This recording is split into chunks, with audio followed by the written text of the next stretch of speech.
All right, everybody. And we'll get this mamma jamma banging. But I'm just sharing this off to the whole community out there.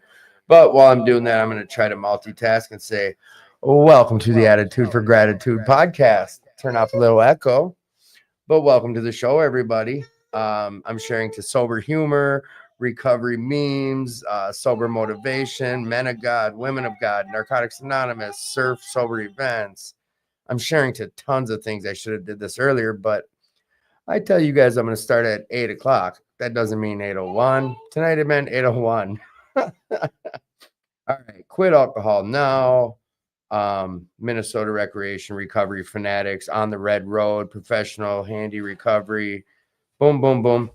That's that. Welcome back to the Attitude for Gratitude live recovery show every Friday night at 8 p.m. here at 4026 North Washington Avenue.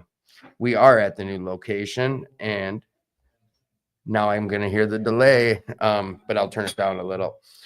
Tonight's going to be a special night. We got a miracle in the house. We got the baby miracle of 2 recovering addicts on the show. It's going to be awesome. I'm super excited to hear about their stories. I think you guys will enjoy it too.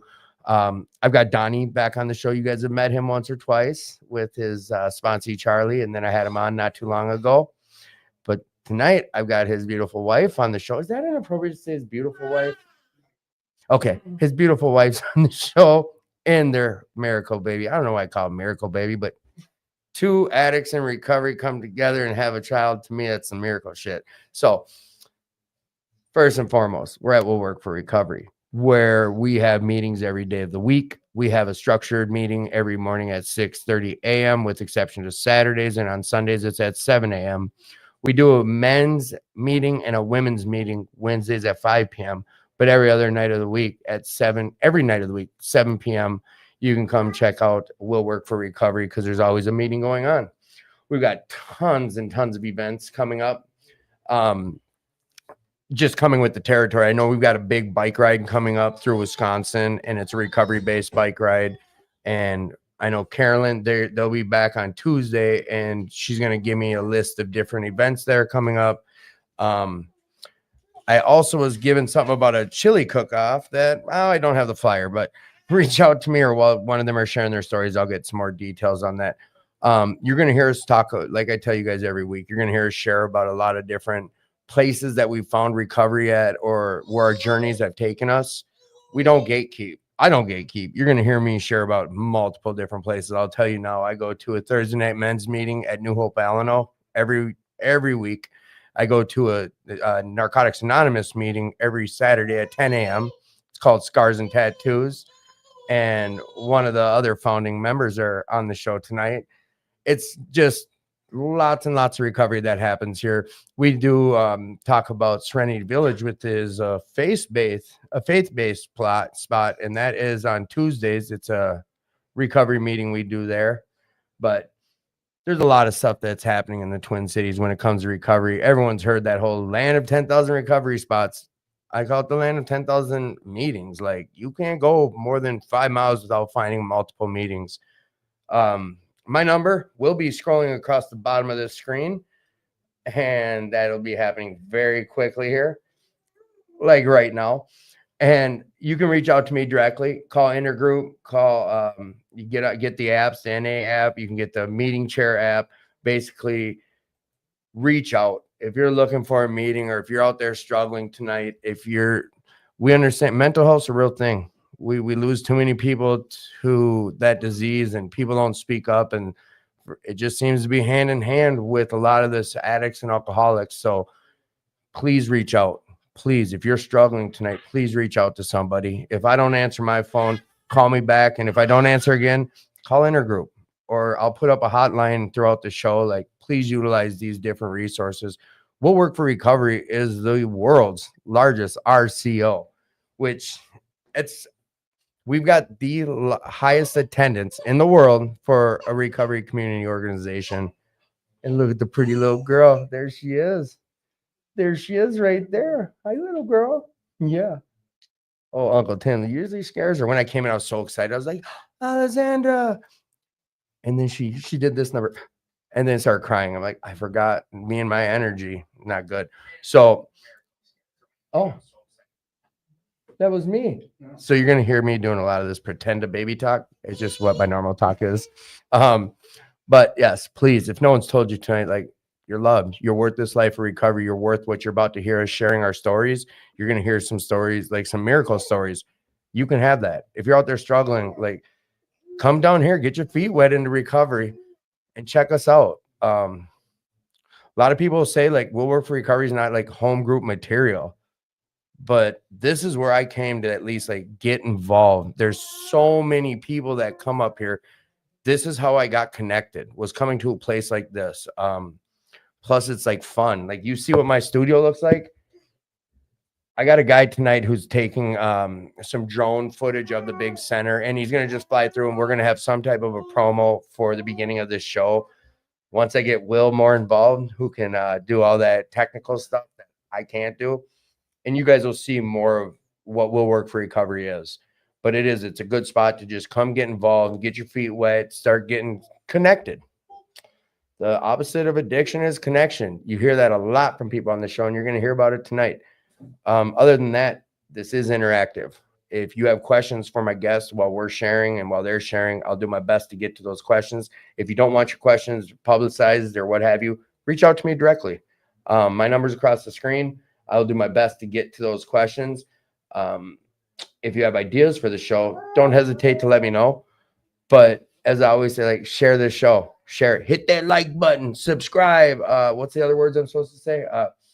Ring the bell. Ring the bell. I don't know. You guys know what it is. This is my Friday night meeting, and this is what it is. So let's get this thing started. Hopefully the music's not still playing, which I don't think it is. Oh, P.S. We're gonna be feeling like we're like animals in the zoo with the way people are gonna just come by and stare in here. Plus, they think there is world-renowned tattoo artists and models in here. It's true. You know what? Let's get this thing going. Let me just start with, who are you, sir? You're going to have to be loud because I know you can't get. Hi. My name is Donnie. I'm an addict. Donnie, welcome to the show. And young lady, who are you? I'm Casey. I'm an addict. Casey, can I get you to uncomfortably get as close to that mic as you're feeling okay with while talking? I'm Casey. I'm an addict. Thank you. So, real quick, Donnie, have you won awards before? Dude. I'm not trying to prove you wrong. I'm just saying you are. All right, so we could say you tattoo in this world, right? Yes, Tim, I tattoo in this world. All right, world-renowned tattoo artist, Donnie. You know what? We've heard from you. Are you okay starting tonight? Sure. Okay, so would you want to start? Just tell me about yourself. Tell me how you found the rooms, why you decided to find the rooms, and just kind of tell me your story. I'll try my best not to interrupt, but that will happen. Yeah, for sure. I know that you'll interrupt. I know you pretty well, Tim. But I found the rooms, I guess. Well, everyone else told me I needed help long before I realized I needed help for myself.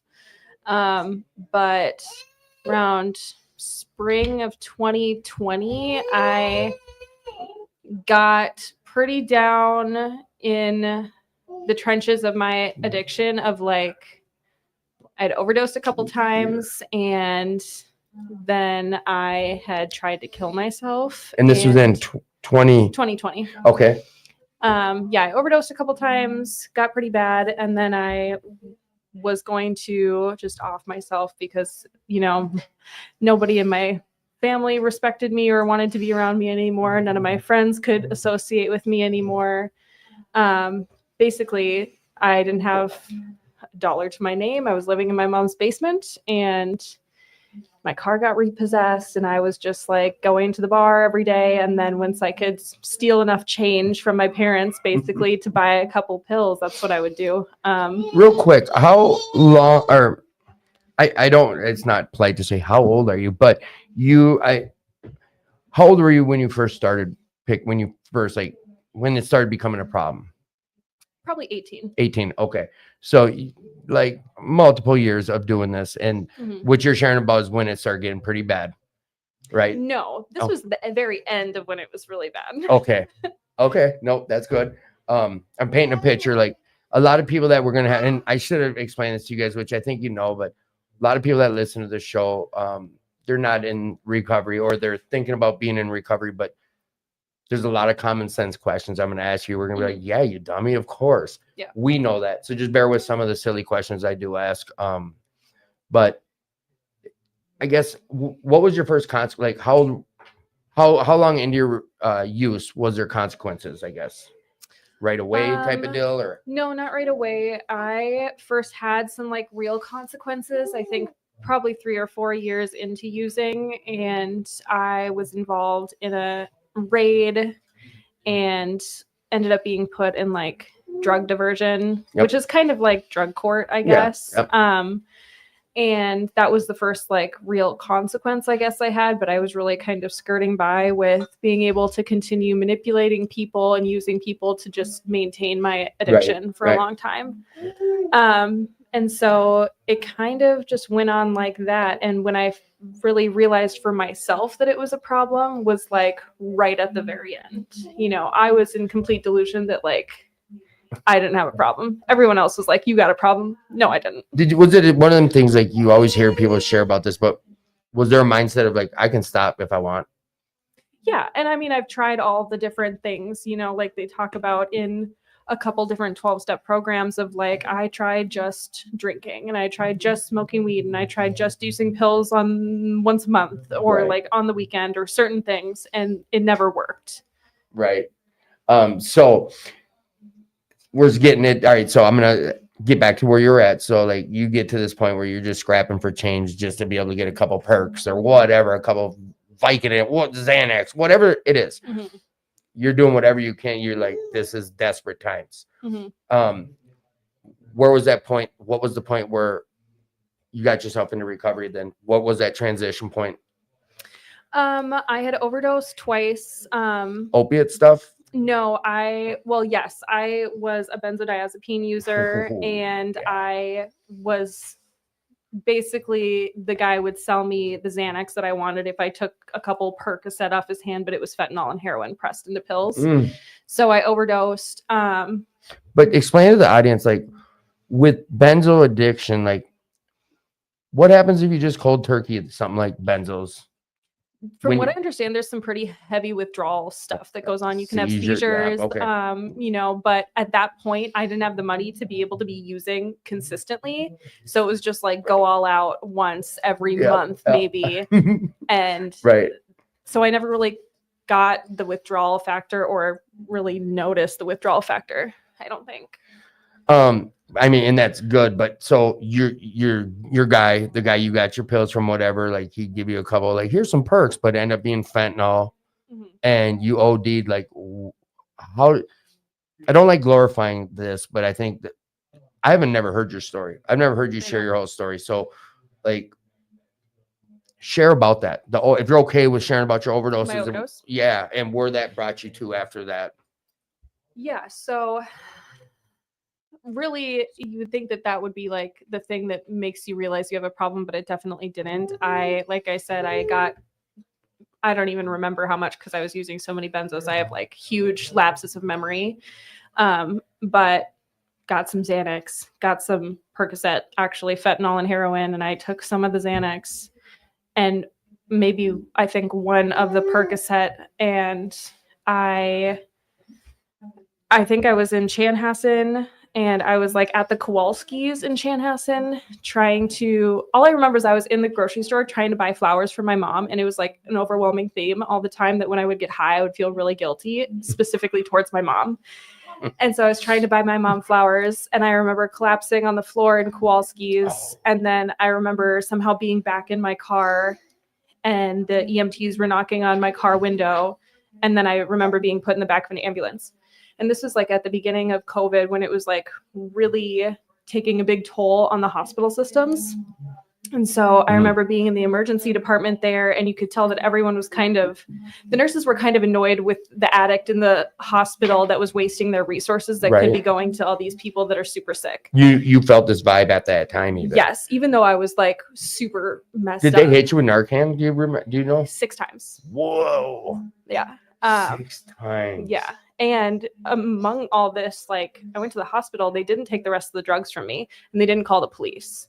They just said, have somebody come pick you up, and sent me on my way. They discharged me. So there's that was no real consequence, just No. an irritant, and you were basically high throughout it. Yeah. And so I called one of my really good friends, and she had come to pick me up. And of course it took her like a half hour to get there. So it was the middle of the night, and I was wandering around in the street outside of Fairview Southdale Hospital. And I remember her coming to pick me up and driving me back to my car. And I think I was going to try and drive my car back home. Obviously that didn't work out. She ended up bringing me home, and then I took the rest of what I had. And so my mom found me unresponsive in her basement the next morning. Like, I don't really know what that looked like. I have no recollection of this. However, I know that it really, really messed with my mom a lot. And I can only understand that. Like, no one wants to find their child like that. It's a parent's biggest fear, I can imagine. I know it is. I'm sure she was in hysterics. Yeah, you scarred her. You did something to, well, we don't need to, I mean, and I know. It's true though. I definitely did. Yep. Thankfully my mom lives like a block away from the police department, and she called 911, and there was a detective that was apparently driving right by her house at the time, and he came and Narcaned me another 6+ times. So them were some straight fatty pills, like fentanyl and heroin both. And you thought that they were Percocet or Vicodin and something. Yeah, and I didn't care at that point. I was like, whatever, okay. drugs, I'll take them. Right. Like, if you want me to take these, okay, I guess I will. You know. So I remember waking up in the hospital. I was told that I was intubated for a while, and woke up, and there was the same detective standing over me, and he was like trying to ask me questions, like immediately what I remember coming to. Was it trying to like build a case type deal, or just? Yeah, he was trying to find out who had sold me the pills, because apparently. Well, I wonder how many died off it. Right. That's what happened to you. What was it? Just one that you took, or do you remember? Like, I bought 2 of the fentanyl and heroin pills. Were you smoking them, snorting them, just eating them? No, I just eat them. Just eat them. Okay. Yeah. So I think I took the other 2 Xanax that I had, and the other. Oh, and the Xanax on top of it. Right. It was all together. Yeah, because that, like, to people, like, not to glorify, but that messes with your respiratory too. So now we're dealing with forgetting to breathe, plus the heart. I'm not a doctor. Yeah. It was a terrible mixture. It was a really bad mixture. Yeah, and for mom to find you. Yeah, I feel terrible for my. Well, whatever. Just jumping forward just a little. You close with your mom today? Yes. Okay. She's your big cheerleader, right? Yes, she is. All right. Yeah. So this happens. Then what? Went to the hospital. I guess I came home, and for once, like, all of my family was like in my front yard waiting for me to come home. My dad, my brother, like, they had gone to get my car. They, everyone was right there, and everyone all of a sudden like knew how much of a problem I had.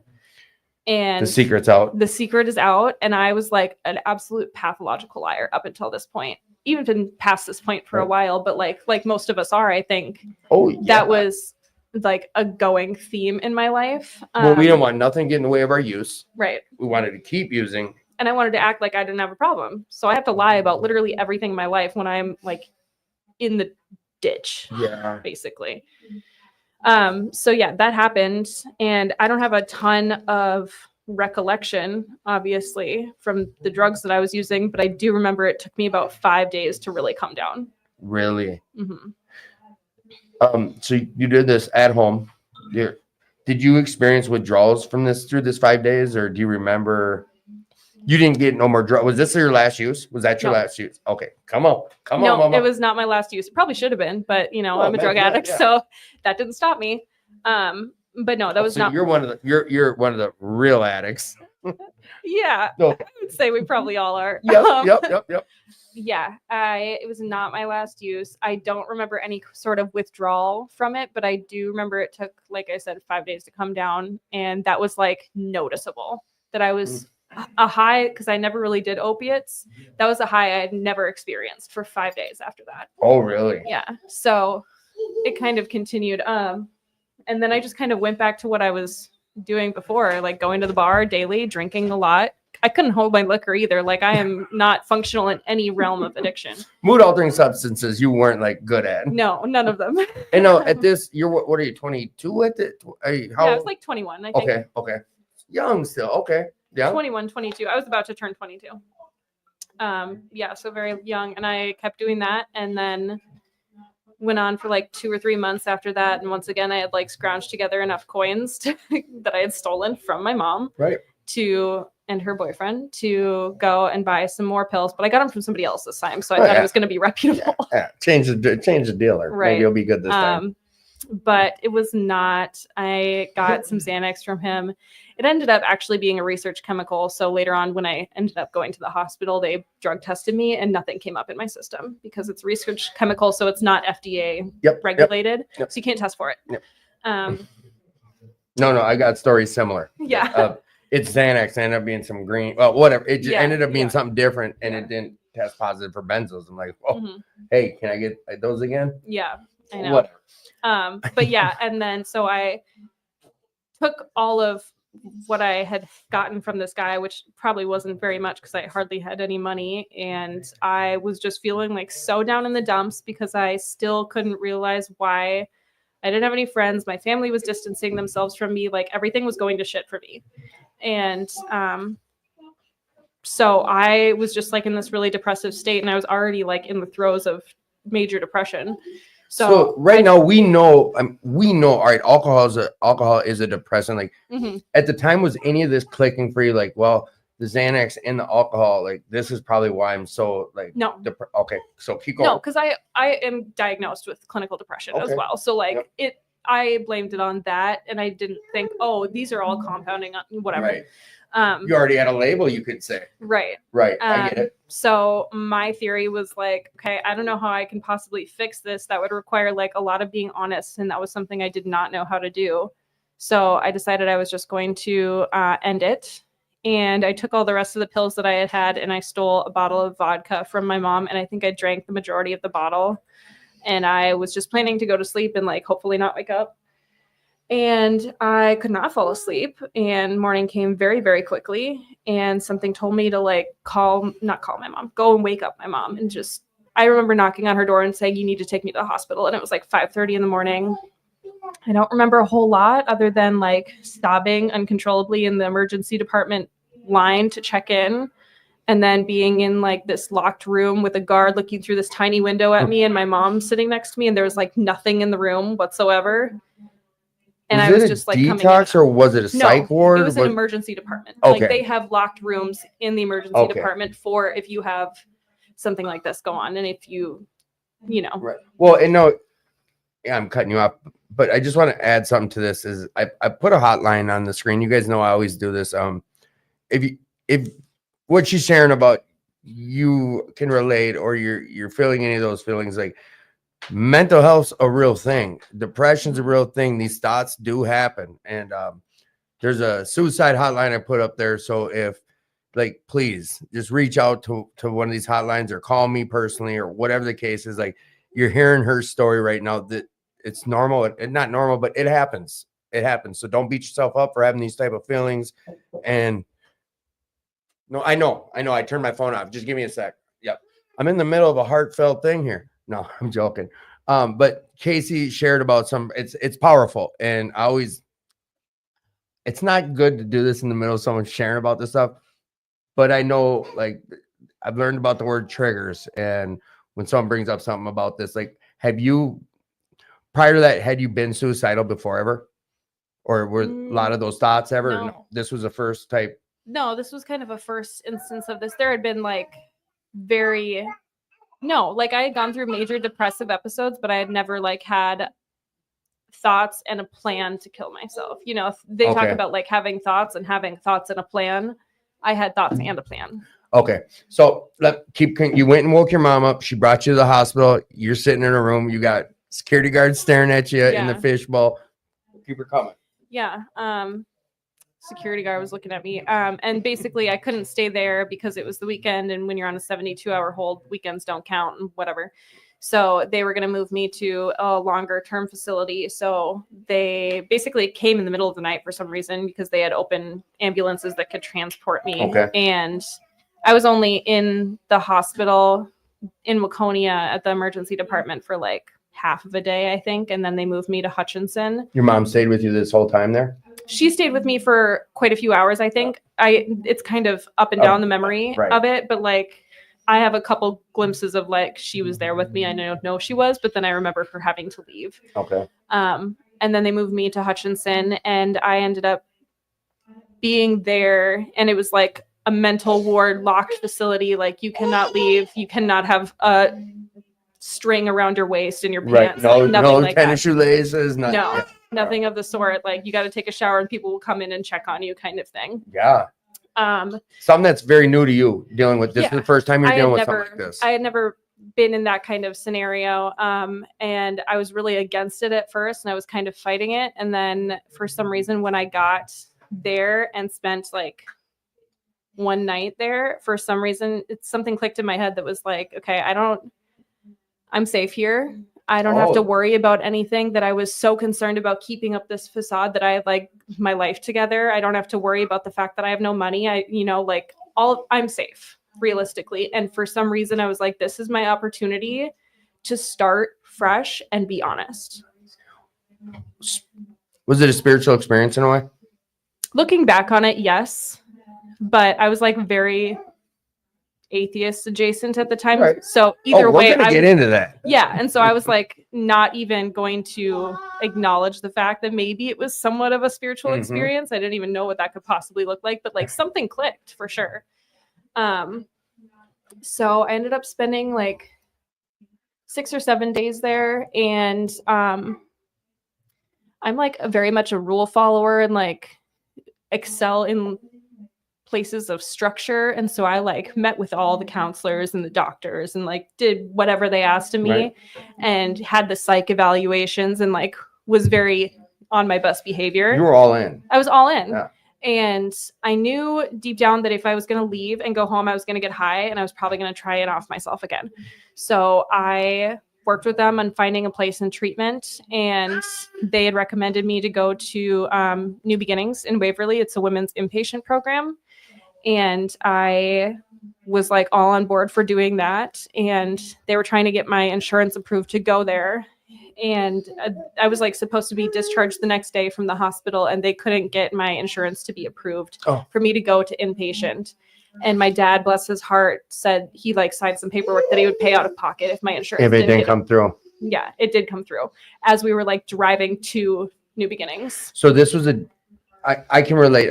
I share my story similar to after detox. There just wasn't a bed, and I knew in my head if I go home. Yeah.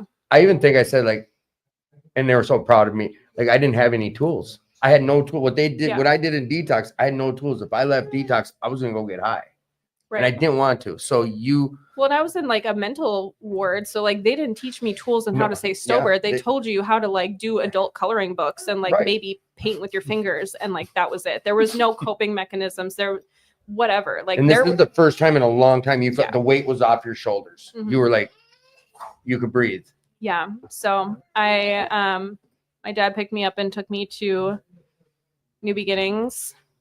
And that's in Waverly, and it's a women's program. They have a men's inpatient as well, but it's a couple miles away. But yeah, I went to the women's inpatient and spent like 30 some days there.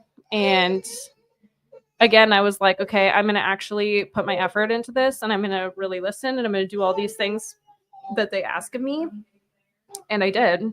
And was it all right? So 28, 30 days, something. It was yeah. And I only have my own experience with inpatient treatment, but you had counselors, you guys had your groups, like everyday process, like, and they're teaching you some stuff about recovery. Yeah. Okay. Yeah. There was a lot about recovery and like how addiction works chemically in the brain, and like, you know, how it rewires your brain to desire and need drugs over sex, food, water, sleep, you know, that kind of model. And you're taking all this in too, right? Yeah. I learned a ton while I was there. Was this I like I said, it's hard not knowing your story. This is the first time in a long time you've had a clear, like for that long, clear head. Well, I still didn't have a clear head at that point. Like, still, even though I was starting to get sober, it took a really long time for me to feel actually clear headed. Okay. Like, long time. And that's also something I learned about in treatment, post-acute withdrawal syndrome. You don't stop using drugs and suddenly you have a completely clear mind and like you're functioning totally fine. There was still, especially because I had overdosed a couple times, and from what I understand, I was without oxygen for a good amount of time. That does something to the brain. My brain just like did not work right. It was hard. Like I had a staring problem, and I would just like stare at people and not say anything. I caused a lot of problems with other girls in treatment because of that one. And I also had troubles like forming words and sentences, and they talk about like word salad, mixing up words and not being able to like articulate things properly. And that still to this day sometimes happens, way less than it used to. But you recognize it though? Yeah. And it continued for like a year and a half, 2 years. Really? That specific mixing up words, not being, stuttering, that's something I had never experienced before using drugs. And it was very prevalent after the fact. So like someone told me I was beating myself up a year into recovery, like beating myself up because there was certain things like what you're sharing about acute post withdrawal symptoms. And of course we want things, I'm an addict. I want it to happen now, Yeah. boom. And a guy asked me, he's like, well, how long were you getting high for? I was like 16, 17 years. He said, you thought you'd be better in 1 year? Yeah. Something clicked for me then. Like, like, oh, okay. Then I was like, oh shit, it's going to be 60. He's like, no, but give yourself some time. Yeah.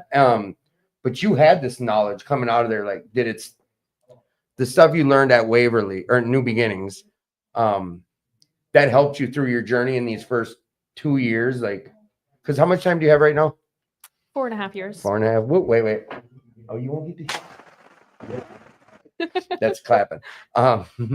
So with the information, like you say, your head wasn't clear, but this was the longest you hadn't taken drugs or alcohol, right? Yeah. For a while. Yeah. What did your support network look like when you left New Beginnings? When I left New Beginnings, very quickly, like it wasn't overnight, but my family really showed up for me and were there to be supportive toward me when I really needed it. And like my dad showed up and brought me to treatment, and like we couldn't have any visitors, but I had phone calls with my mom and all of my family members. I would call them because I didn't have anybody else to call, and I really started to rebuild that relationship with them. And like they showed up for me in the ways that I really needed at the time. Like I had a huge speeding ticket and my mom paid it for me, and like they showed up in the ways that like I really needed it at that time. And that slowly started to rebuild. And then when I didn't leave that treatment and just go home, I left there and went to a medium intensity inpatient in Rochester. And my brother picked me up from that treatment and drove me the hour and a half to Rochester. And we got to have like some good conversations. Probably the first good conversation that I got to have with my brother sober that I remember. Is he older than you? Yeah. Did you go? Like, I went and lived with. They suggested sober living. The one suggestion I didn't take was I went and lived with my parents. I moved in with my parents after my inpatient. Did you go to sober living, or you went back home? Right. It was a safe place, right? I went from Waverly to Rochester, and I did a medium intensity inpatient there with a little bit more freedom, so you got to leave and go to meetings, but I was there for about 60 days. Okay, but so that was still another housing. Inpatient with housing in one building with a bunch of other but it women. wasn't IOP, it was nope. Okay. And then afterwards I went back to IOP, but I lived with my mom again. Okay. So you started meetings basically right away when you got out of Waverly, right? Or New Beginnings. Yep. New Beginnings is in Waverly, right? Yes. So I started going to meetings when I was in Rochester at that inpatient, because that was the only time they let you go out and do anything. So I started going to different 12-step programs in Rochester, and there's a really big community of recovery in Rochester. Mm-hmm. So I started doing that when we were able to, and that's kind of where I got the first taste of like, okay, I really enjoy this whole like meeting structure thing. And I had gone to meetings before that, but never listened or absorbed anything. Before that, yeah. But now you're picking stuff up left and right because I'm not going to jump the gun for you. I was eager to actually absorb something Right. then, and I really started to. So you got involved. Did you get a sponsor right away? I had a sponsor that I had gotten when I was going to meetings prior to going to inpatient. And I think I asked her to be my sponsor when I was super barred out at a meeting. So I didn't talk to her. I didn't work any steps. I didn't do anything, but I had a sponsor, I guess. And I kind of got back after inpatient and skirted on the fact that like, oh, I have a sponsor, but I still didn't utilize them the way Right. that I should have for like literally like a year afterwards before I actually saw the importance of utilizing a sponsor. You guys have a lot. Side note: a lot of people are checking in. Dustin, and Hi, Nate, Dusty. and Carl, and Jacob. A lot of people are checking in and shouting you guys out. A lot of support. This was kind of where I was going when I was like, I'm not going to jump the gun, but I know you now, and I know you for this last 8 months or however long. We've been doing scars and Probably tattoos for over a like year a now. year. Yeah, I'm acute pulse withdrawal. No, but you're very involved. Like you sponsor. Now, wait, I'm jumping way too far ahead. So, take me through your journey of this last 4.5 years. Now that you're in recovery, where's your story of that part? Now that I'm in recovery, like I said, it didn't happen overnight. I was still like not a super great person, even though I was sober. Like I was still stealing from people and specifically jobs that I had. I was committing a lot of credit card fraud and stuff still. In recovery. In recovery. But like I said, not utilizing a sponsor. Right. And so That's my life. yeah, that was harder to let go of than using drugs, honestly, was the criminal mentality Right. and the like form of entitlement, I think. So that took a good long while, and it probably took me at least a year to start to communicate with my sponsor. Well, I got a different sponsor, but I was still like doing a lot of like negative behaviors and still acting out on like the different forms of codependency that I had like really internalized for a long time.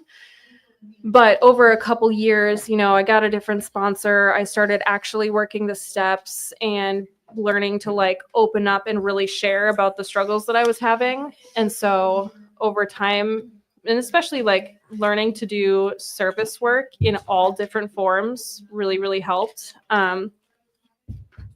Yeah, because I want you to tell us too what really worked and what was important for your recovery. When that stuff started changing for you, I noticed now you already talked about service work. Going to meetings that I felt really comfortable at.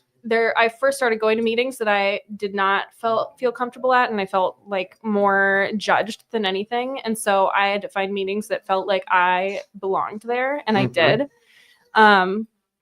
Making friends, going to events, and like involving my life in recovery rather than like that's a separate area of my life that I just like do. And being of service, like at a meeting level at first, and then, you know, I started going and doing H&I things, and which H&I is hospitals and institutions. So Okay. you'll go to jails and speak or hold a meeting, or I started speaking at New Beginnings.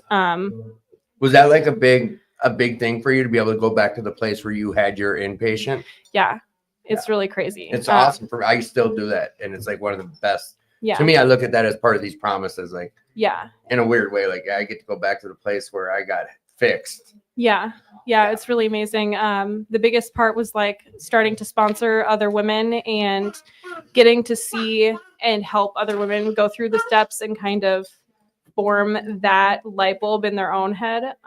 That's been a really huge thing. And it also has helped me in my personal recovery a lot, just being able to, you know, learn the fact of like, you can carry the message, but you can't carry the addict. And That's a good one. It was really hard for me to learn for a long time. And what that means is like, I can carry the message to you and I can be an example, but I cannot do recovery for you. Okay. And I thought that I could for a long time. beef. Yeah. So that's taken me a long way in Do you recovery. think, you know what, we've had hour-long conversations on the show about that topic, and do you think a lot of that comes with that, not pink cloud, but that early recovery when you're like, you're getting it, you're catching on, and you're like, oh, this works, like it fixes me, I'm getting fixed, and you want someone else to have it so bad? you think you can do it for them, or you start to? Is that kind of how things were at times with you? I think I got overly confident about it because it started to click for me. And I got really frustrated at the fact of like, why isn't it clicking for you? Like, why can't you get this concept that I have just now gotten? Right. Like, I so easily understand this. Why Right. don't you like it's everyone's on their own journey and I can't speed that up for anyone. 100%. Yeah. It was a tough pill for me to swallow. Like, because even with like family members or people I really cared about that were still using and abusing, I'm like, look at me, guys. This shit works. Like, come get some of this. I don't know. It was a tough pill to swallow that. Like, I can't carry the addict. Yeah. I know. So you start sponsoring people. Mm-hmm. And then She'll eat that. Be careful. Oh, it is a little small. Shoot. She probably can't eat the bat one, but I don't know if you want to rip that one. I don't care. It's all here. It's choking hazard. We're playing with toys here tonight. There we go, on Daddy's shoulder. Oh, no, it's on the ground. That's all right. So here, we did it. We do have. I've gotten a couple questions come in for you, and I think we've gotten to a part of your story where I can ask you some of these questions. In earlier recovery for you, what was some of the biggest hurt? I know you already shared about like credit card, like you were still doing some illegal shit in your early recovery. What were some of the biggest hurdles for you to get over, and how did you overcome those hurdles? One was like having a victim mentality, I think. Explain that. I got sober, but I still had the mindset of like I used because of XYZ that happened to me, not taking accountability for the fact that like I made a lot of decisions in my own life by my own will that led me to where I was. And I thought I could blame all these external factors. That was like a really hard pill to swallow. Getting over the criminal mentality for sure, learning to not steal, and the really hard one was like learning to take accountability for the ways that I had harmed the people closest to me. So the stealing part, let's talk about this for 1 second. What was it that made you stop? What was the thing that made you stop committing those type of crimes? The fraud, the stealing, the money, the financial. I started working the steps. What, did you work steps and it just stops? No, but I was able to like work through the insecurity that lives in my own brain that led me to want to do those things and to feel like I was not good enough and I needed to take from others. And I was still like going to meetings, like very angry that I even had to be sober. Not that I had to be sober, but that I had this disease of addiction and I couldn't just like use normally. I was a very angry person. Oh. And it was just really hard to get over the fact of like, I can be myself and people can love and accept me. And I don't have to steal $50 from this person so I can act like I'm rich.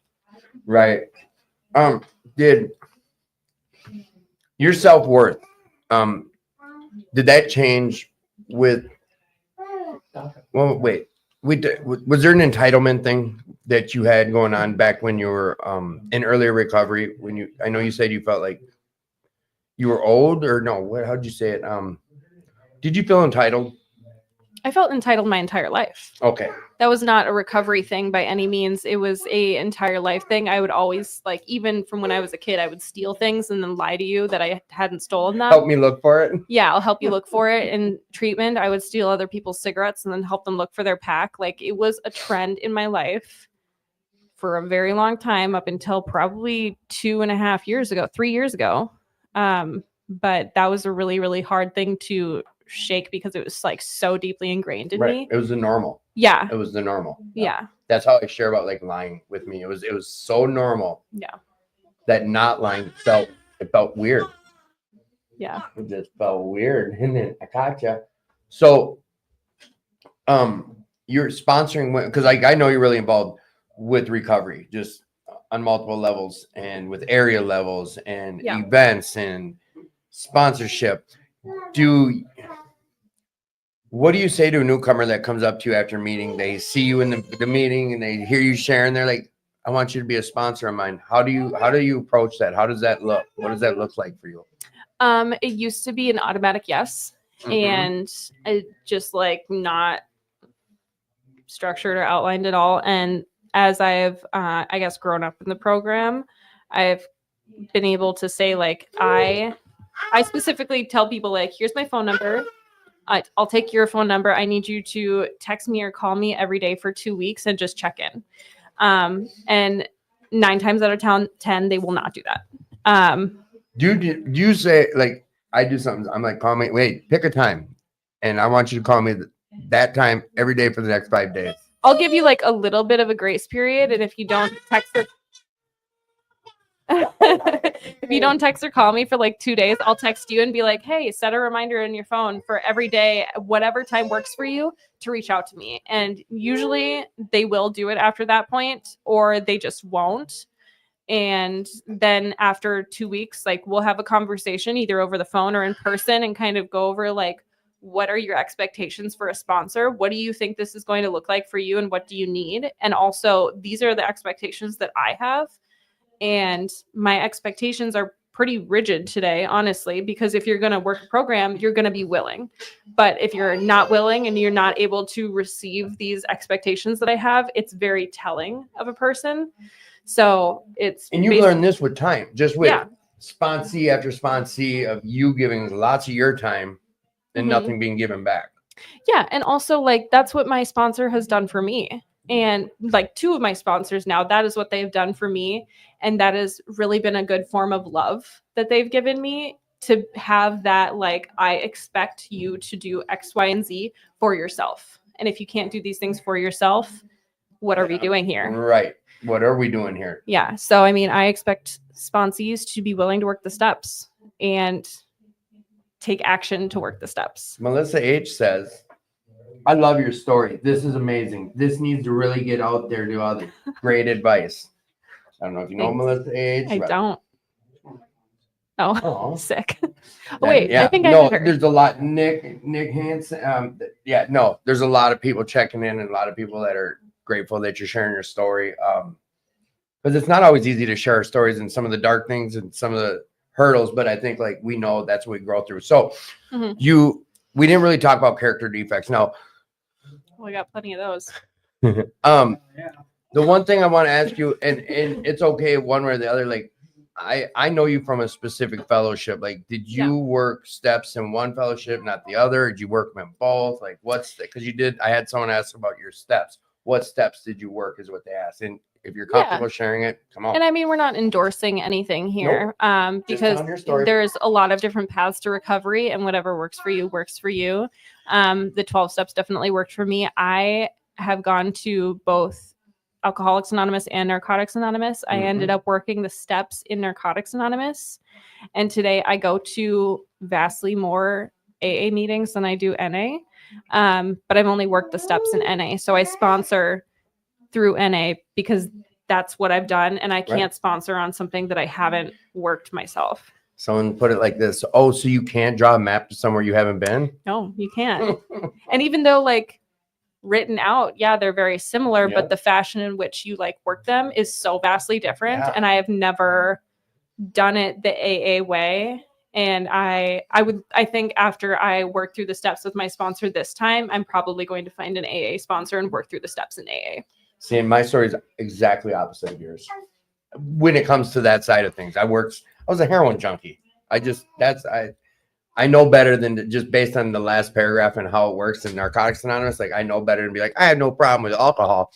I didn't have a problem with alcohol. I mean, minus my 3 DWIs, alcohol related, but like, I'm not one of these, like, I could set a bottle of beer down. I wasn't one of these guys you say, like, I take the cap off and throw it away because I know I'm not going to recap the booze, but that wasn't my vice. It was drugs, but the program of Alcoholics Anonymous is what I worked, and it worked for me.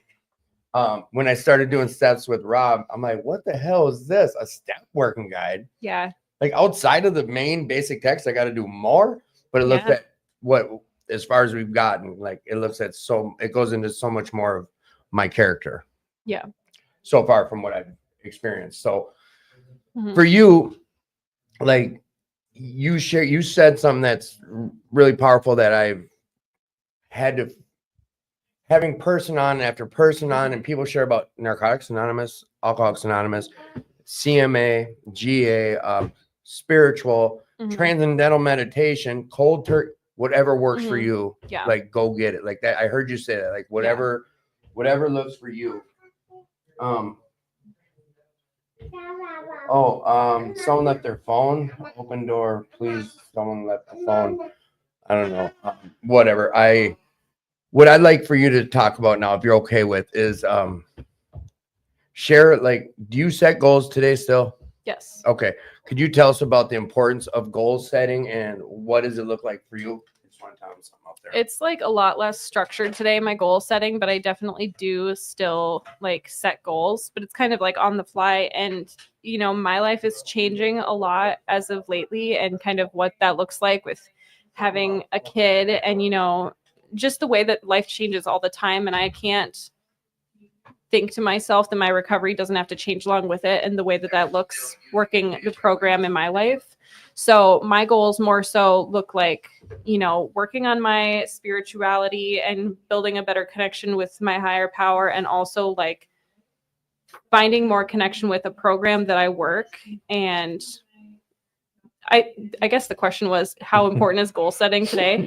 It's super important, because if I don't set goals, like I'm just doing the same thing over and over again every single day, especially with a little kid. Like we're literally playing with the same toys and then making breakfast, lunch, and dinner, and then like taking a bath. You know, it's the same thing all the time. If I don't set goals for myself, I feel like I lose myself, not just in like having a kid, but in my recovery, Yourself, yeah. in myself. Like I don't have a self if I don't set goals to expand outside of my logical circumstances. So like, here's the next part. So here's like the next part that we didn't even touch on. Like, okay, so far, like you got an amazing story where you were at, how you found the rooms, what you've done to get your recovery. Like there's some other parts about personal side of things we haven't even explored. Like I know you met a man somewhere along the line, and a baby's here now today. Like I know Donnie was on the show with Charlie right after Charlie's baby was born too. Yeah. I think you both. They were really there was close tears together. shed, and it was one of my favorite shows I've ever done. I want to hear from you about. We all hear that thing like, "Oh, you shouldn't get in a relationship in early recovery." Like, shouldn't. That's what the question to you is. This 2 dead batteries can't start a car. 2 dead batteries can't start a car. Yeah. I have never heard that one.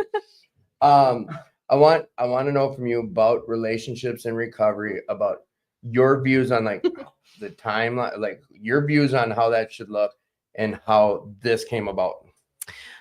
We always tell people, and not we, everyone always tells people you shouldn't get in a relationship in the first year of recovery. However, nobody listens to that. And I think it's us trying to save people from making a mistake. However, I think we all know that we got to make the mistake to learn the lesson. And so nobody listens, and they do it anyways, me included. Like people told me not to get in a relationship in the first year of recovery, and I did. And it was like terrible and destructive. Thankfully, I made it out sober, but that doesn't happen for everyone. And if you're like really codependent, like I have been, you could say, oh, this person's going to go out and use or drink, and so I better go do it too. And it's really fast to like derail. So it's important, but at the same time, I know at this point, like you're going to do it if you're going to do it. Like hardly anybody actually listens. My parents never told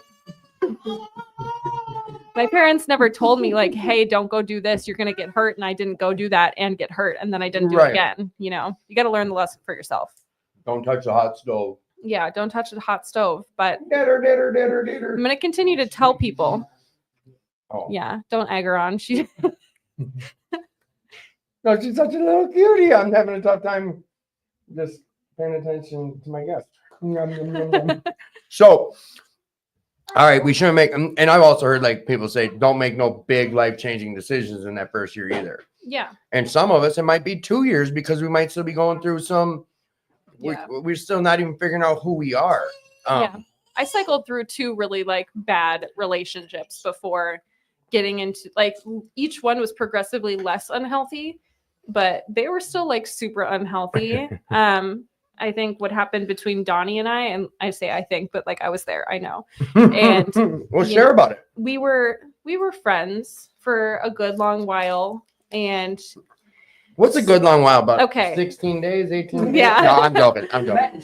No, we didn't. I'm kidding. Okay. I'm kidding. No, we did meet in a meeting, and we became pretty fast friends after that in a like completely platonic fashion. And I also started going to him for tattoos, and I was just kind of like his client for a good while, and then we became closer friends, and then just kind of continued on from there. But yeah, I met him when he was like just out of inpatient, so about 4 years ago, almost 4 years ago. And we were just platonic friends through like he was in a relationship, I was in 2 relationships through this time, and we were just like buddies. And I went to him for tattoos basically and got closer over time. And let's see, in 2022, I ended up breaking it off with the person that I was seeing. He broke it off with the person that he was seeing. One of us went through a little hoe phase for a while. It was not me, spoiler alert. And Whole phase. God damn. it's true. And And you'll get your 30 seconds. I continued to just tell him like, Donnie, follow your heart, do what you want So to you were do. there as his friend. Yeah, he through was this. literally like, we went out to lunch one day and he was like telling me all about this girl that he was like, oh, she's so pretty and she's so nice. And I'm like, you go get it. Like, you should just kiss her, do all these things, follow your heart, Let's keep it whatever. real. Were you attracted to him at that point? No, Oh. not sexually at all. We were just platonic friends, and that was all. And like I was in a different relationship, and so like my brain does not work in that fashion of like I'm in this relationship, but I'm gonna have these Right. kinds of feelings. We were just platonic friends. Okay. And so I was telling him like, hey, go get the girl, blah blah blah, whatever.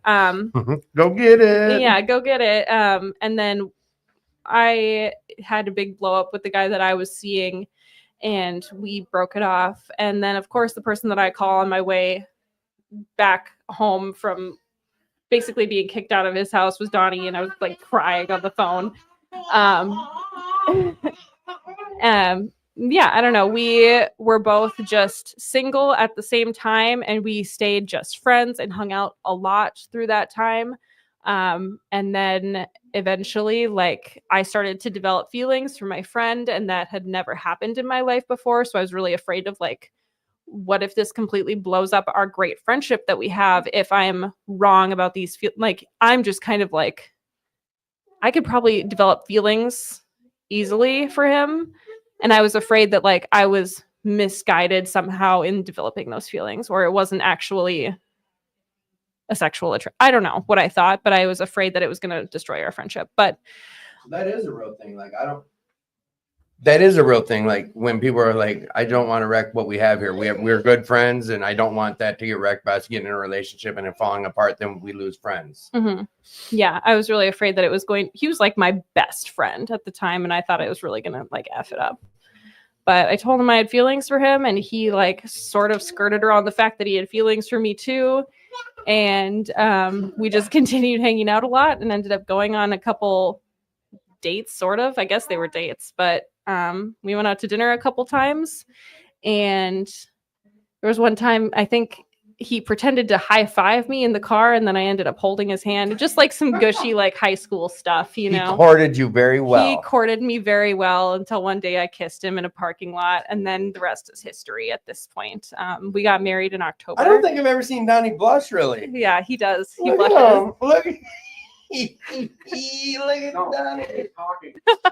Camera on me, please. But look at the result of that first kiss. Look at this miracle. Well, wasn't like first kiss, pop out a baby, Oh, that's not how it works. Like, this stork dropped out Yeah. this little princess. Hey, pretty girl. Yeah, no, we were, we kissed. We ended up dating. And in true addict fashion, we ended up moving in together fairly quickly.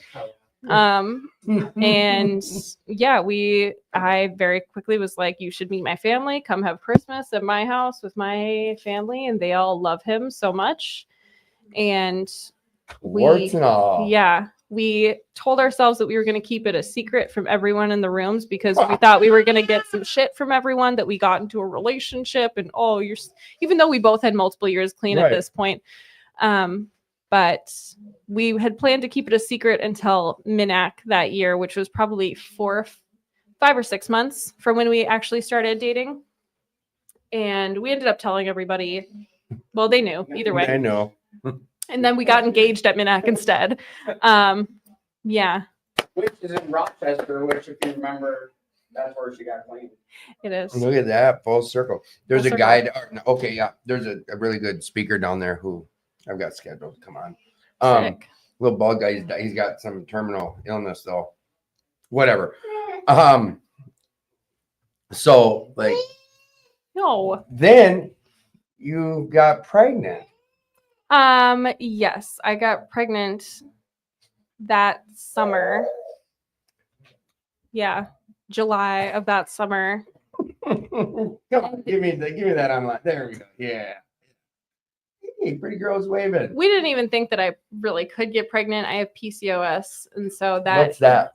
polycystic ovarian syndrome, it kind of can create some infertility problems amongst other things. And it's basically just like cysts keep developing, and that can cause a lot of problems. So like I know this, I don't even know how to say this where it doesn't sound crappy, but like, was she an unplanned pregnant? Were you guys Yeah. trying to? Oh, No, we weren't trying. because you just weren't expecting. We Like, weren't- oh, we don't have to worry. Like, I'm not going to be getting pregnant. And all of Yeah, a sudden, we like, were like, we don't have to worry. I'm probably not going to get pregnant. I probably can't. And so Donnie was like, oh, well, okay. And so I also was on board with that. And so then I got pregnant that summer. And she was born last March. And so she's going to be 1 in about a week. And we got married in October. So we were That's engaged amazing. for a year and a half. And now we've been married for almost 6 months. Donnie with the super sperm. I love it. I know that's what the eyebrow things were all about. You're like, I don't care what she has. I got that super duper. Yes, I love it. So, all right, like, thank you for sharing a lot of your story. Like I said, I know a lot of you've been doing this long enough where you know the power of sharing your own story. Yeah. I know you understand this. Yeah. And I know there's some things that we're not proud of, but it's not who it makes us today, but it also makes us who we are today. We had to go through what we went through to get to where we're going and to be who we are today. I get all that stuff. Yeah, absolutely. Is there some things that like you want to share about that I didn't have you bring up, or anything about recovery or something that you want to? I mean, the show's not over, but anything before I incorporate one of the other microphones and other guys? Anything like that I didn't touch on, or because I usually do want to bring up, like, was there a spiritual experience? Have you had a spiritual experience? That used to be one of my big questions, and we can go on about that because it's usually such a powerful point in someone's story. Not in the way that I've heard so many other people talk about it. Like, there has never been a aha bright light moment for me ever. And spirituality is something that I've always struggled with in my program, in my whole life, honestly, from the point of being a kid. That's been something that I've really struggled with. And looking back now over the last 4.5 years, like, I can see moments that were small spiritual experiences. You shared about that earlier, like when Yeah. you were, you know, like looking back on it now. Yeah. At the time, no, I would have It's never like, it's thought. just another day. It's just another moment. But looking back, like, I can see how my mindset shifted, and the ways that I was able to, like, have a greater understanding of just, like, my own place in the world. And I think that's my best explanation of a spiritual experience, and maybe like a deepened awareness. You know, it's not like I was in a jail cell and one day I found Jesus or something. Like, unfortunately, that's just not my life. But I've had a lot of small spiritual experiences. Over the last 9 months with my sponsor, I've been kind of on a journey to find, like, a real connection with my higher power. So that's kind of been what I've been working on through this round of working my steps. And it's been, like, the hardest and most uncomfortable that I've ever been working the steps, but also, like, the most growth has come from it. Right. Okay. And so, like, now I am starting to have that conscious contact with my higher power that I can never say that I had before. So I'm really grateful for that. And I'm really grateful for my sponsor, Justine. She's really, like, shifted my mindset on so many different things, be it my self-confidence, my self-love, my spirituality, the way that I am able to, like, accept love from other women, and just be there and be open to other people and learn to really trust other people. And I love her to death. So she's really helped me a lot. This is kind of the part where, like, and I know you understand this, but I also want for other people to hear this. Like, you're the reason all that happened. You do. I know you know this. Like, it was your willingness. And without that willingness, like, your sponsor is going to be who she is. And she's going to be like that with any woman. Yes. But it was your openness and your willingness. Like, you understand this today, right? Yeah, absolutely. Like, but I would have never had those realizations if not for my sponsor being herself and coming to meet her in my life. And she has kind of facilitated that within myself. You know what, guy? I'm not sure how well I have that picture hung above that. I have that wire hooked onto the. I'm just not sure. And all of a sudden, I'm one of these guys that, like, when she was touching the outlet, I'm like, what if she gets electrocuted? Yeah. What if she? I was thinking that what too. if that picture comes down in the corner of it hits? Well, I don't care if it hits Donnie in the head, but what if it hits her in the head? Yeah. So you're saying you have postpartum anxiety? I'm a freak about stuff, and I create stories that haven't happened. Yeah, me too. If you don't answer your phone, like, and I call again and don't answer, well, you got a car You're accident. clearly dead. You're dead. Like, okay, Yeah, so you understand. Yeah. But no, and I do want to, like, commend you on, like, just what I've seen in the last year of how you do show up and how I see other women come to you and how I see you talk with other women. Like, and you don't co-sign some shit from what I can see. No. Not at least in the, yeah, you're right. Speaking of that, who are you, sir? Again. Is this right? That's good. I'd like for you to roll your way over to it and get as close as you can. Papa, Dad, Papa. So, welcome to the show. Now it's your time to fight back. You get the mic. Was she for real with what you were saying? Yeah. Yeah, it's a funny way you put it, fight back. I didn't. You sucked. No, it's funny because, you know, this is the first relationship I've had in my life. You're good. I muted your mic. Where you know, it's really hard to, like, argue with someone that works a strong spiritual program. And, like, sometimes it irritates the fuck out of me and my core, and then vice versa. Sometimes it irritates the shit out of her. Because it's really easy to, like, stay in that, like, feeling spiritual about my life if my partner is fucking pissed off. Because I'm like, because it used to be, you know, well, she's mad. Well, she gonna get mad at me. And I don't know who you think you're talking to, but you're not. And it would just, you know, escalate from there. And you know, open and honest communication has been something relatively new in my life. I don't know if you've heard much from her story, but she wasn't the most upstanding citizen as well either. And I know you have shared in the past that you have a lot of similarities with check forgery and fraud. You guys understand each other's background, but let me just regurgitate something you said is you guys are both adults now who both work on self. So and I think it started with you saying, it's funny you should say fight back. I want, like, elaborate on that more about being in a relationship. You're both active members in a recovery program that's basically working on self, and you're in a relationship based on honesty. The majority of the world that doesn't do what we do don't work on self. Yeah. So, like, where's that hurdle come about? Kind of, I know you already said it, but kind of elaborate more about this. I mean, if you stay in the realm of rigorous honesty, like, it's kind of hard to have, like, a lot of conflict in your relationship. Yeah, I'm trying to think. Like, I don't think we've ever had an argument that's lasted more than a couple hours. And that's a big first in Is my that a life. frustrating deal? Kind of like, is the old ways of wanting to knock down, drag out, fight come out? Like, or it's what you're used to? I'm only speaking. Yeah, I mean, it's for sure what I'm used to. But honestly, like, if I'm sitting here thinking, like, dude, this fucking chick doesn't want to fight with me, what's wrong? Like, that's me like looking for a problem where there isn't one. Like Not being solution based. yeah, completely out of solution. If I'm looking for a reason for me to be mad at her, it's I'm trying to create a problem. And like Casey mentioned, we were gonna keep it this big secret that we were dating. Because there's that whole taboo thing of like, you met in the rooms, like, oh, like who's 13 stepping? I mean, if Right. you want to put it that way, she's got more clean time than me. But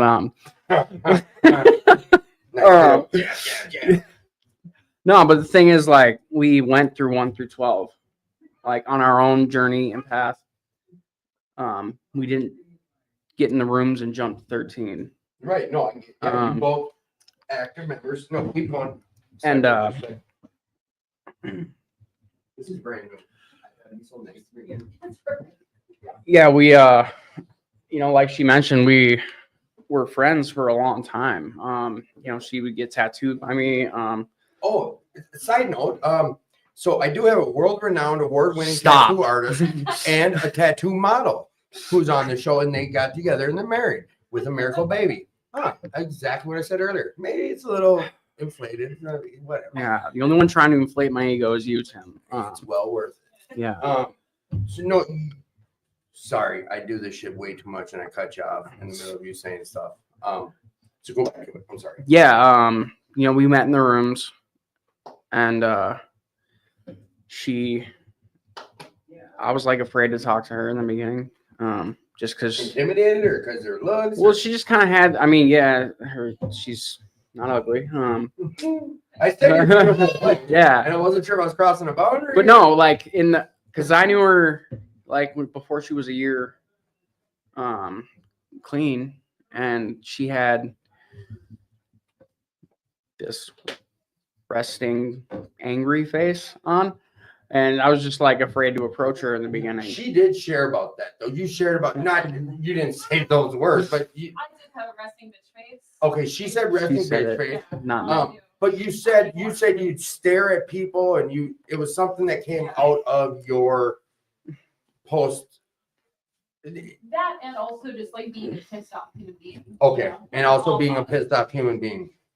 I get it. I'm repeating everything because I have those mics off, and I don't know if the audience hears you, but so you were a little intimidated and taken aback. Plus, like, did that come into your thought process at all about what other people were thinking back then before you approached her?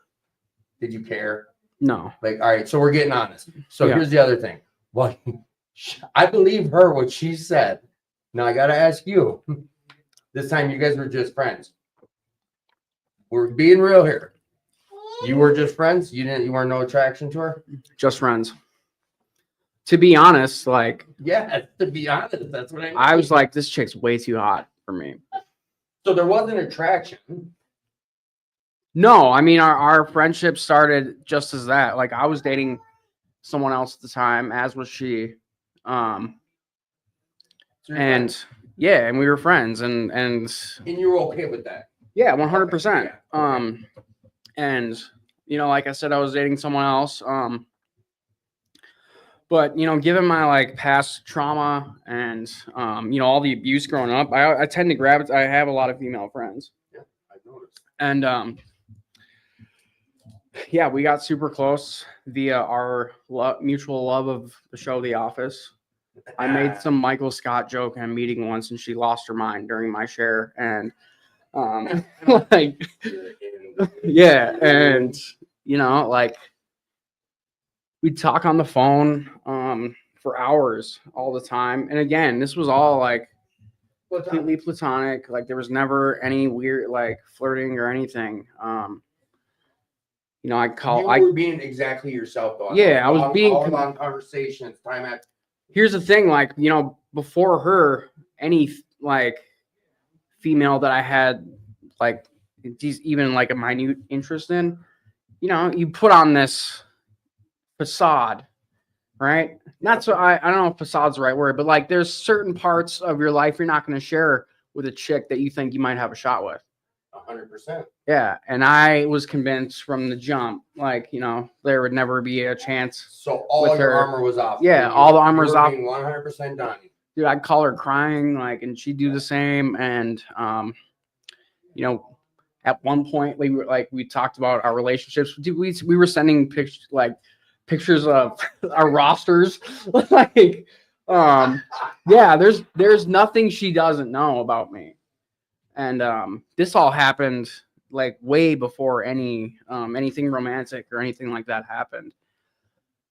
Which I've heard now is how you're supposed to like develop a relationship with someone. You created a foundation. Yeah. That's what I guess. Um, I'm over here the same thing. Like, okay, so you did what they talk about. Yeah, and I can't speak for any other addicts or alcoholics or anything, but I've never fucking done that in my life before.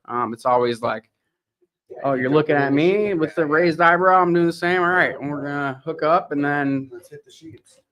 go fast until we burn each other's worlds down. That's all I knew. And with Casey, you know, that's not been the experience at all. And yeah, like she mentioned, you know, I had gotten out of the relationship that I was in and was like, I'm gonna stay single and work on myself for a bit. And then I had a bit of a hoe phase where I did all the things you're not supposed to do in the rooms. Because I had, you know, a little over a year clean at that point. Yeah, I was the fucking guy in You were the NA, man. right? And you did tattoos. Yeah, and I did you tattoos, and yeah, just like it was just ego driven, like nonsense. You know, I got a new sponsor at the time who really had all these similar issues, but he wasn't living like that anymore, and that's why I wanted to work the steps with him. Okay. Because yeah, I've learned I've got to look for the similarities if you know, I want to keep remaining being a part of. And you know, this dude got a lot of similar background as far as use and, you know, crime and all that, but also he had a background of being a bit of a womanizer and a fucking hoe. And at that point in my life, I was like, fuck, I'm teetering on I'm not getting high right now, but I'm like using women as You're doing some real active addict shit. behaviors. Yeah. So we didn't go into, like I said, we've heard your story a few times, but it was a while back, and I didn't get to dive in last time. We heard Casey's story, and we kind of just jumped in with where you're at in her relationship with the response to some of what she shared. But you were in active use. Like, let's do a quick synopsis of your story. Quick synopsis. If you're okay with that. Yeah, I'll do the short version. Yeah. You know, I started getting high on meth at 14. Started dealing at 15. Almost went to prison at 17. Quit getting high on meth at 18. Didn't work a program of recovery. Made it 11 years off meth. The second I had some more trauma, I relapsed. Because you also grew up with some. There was family. There was stuff that All of my happened family childhood, your is whole upbringing. I've never not been surrounded, like, since I've gotten in recovery, it's the only time in my life where I haven't been surrounded by addiction. Right. Okay. So your whole life you've been around sick. Yeah. The sick. Yep. Sick was just normal to me. Yep. And yeah, I found recovery through the, you know, the great gift of desperation. And that was, yeah, like Casey mentioned, hopefully be 4 years next year or next month. Next month. And yeah, and in this time I've done steps in both fellowships. And I've had what I would equate to spiritual experiences in both. You've taken other men through the steps in both fellowships. I would argue most of my what I would equate to spiritual experiences have been doing fourth and fifth steps with my sponsees. Yeah.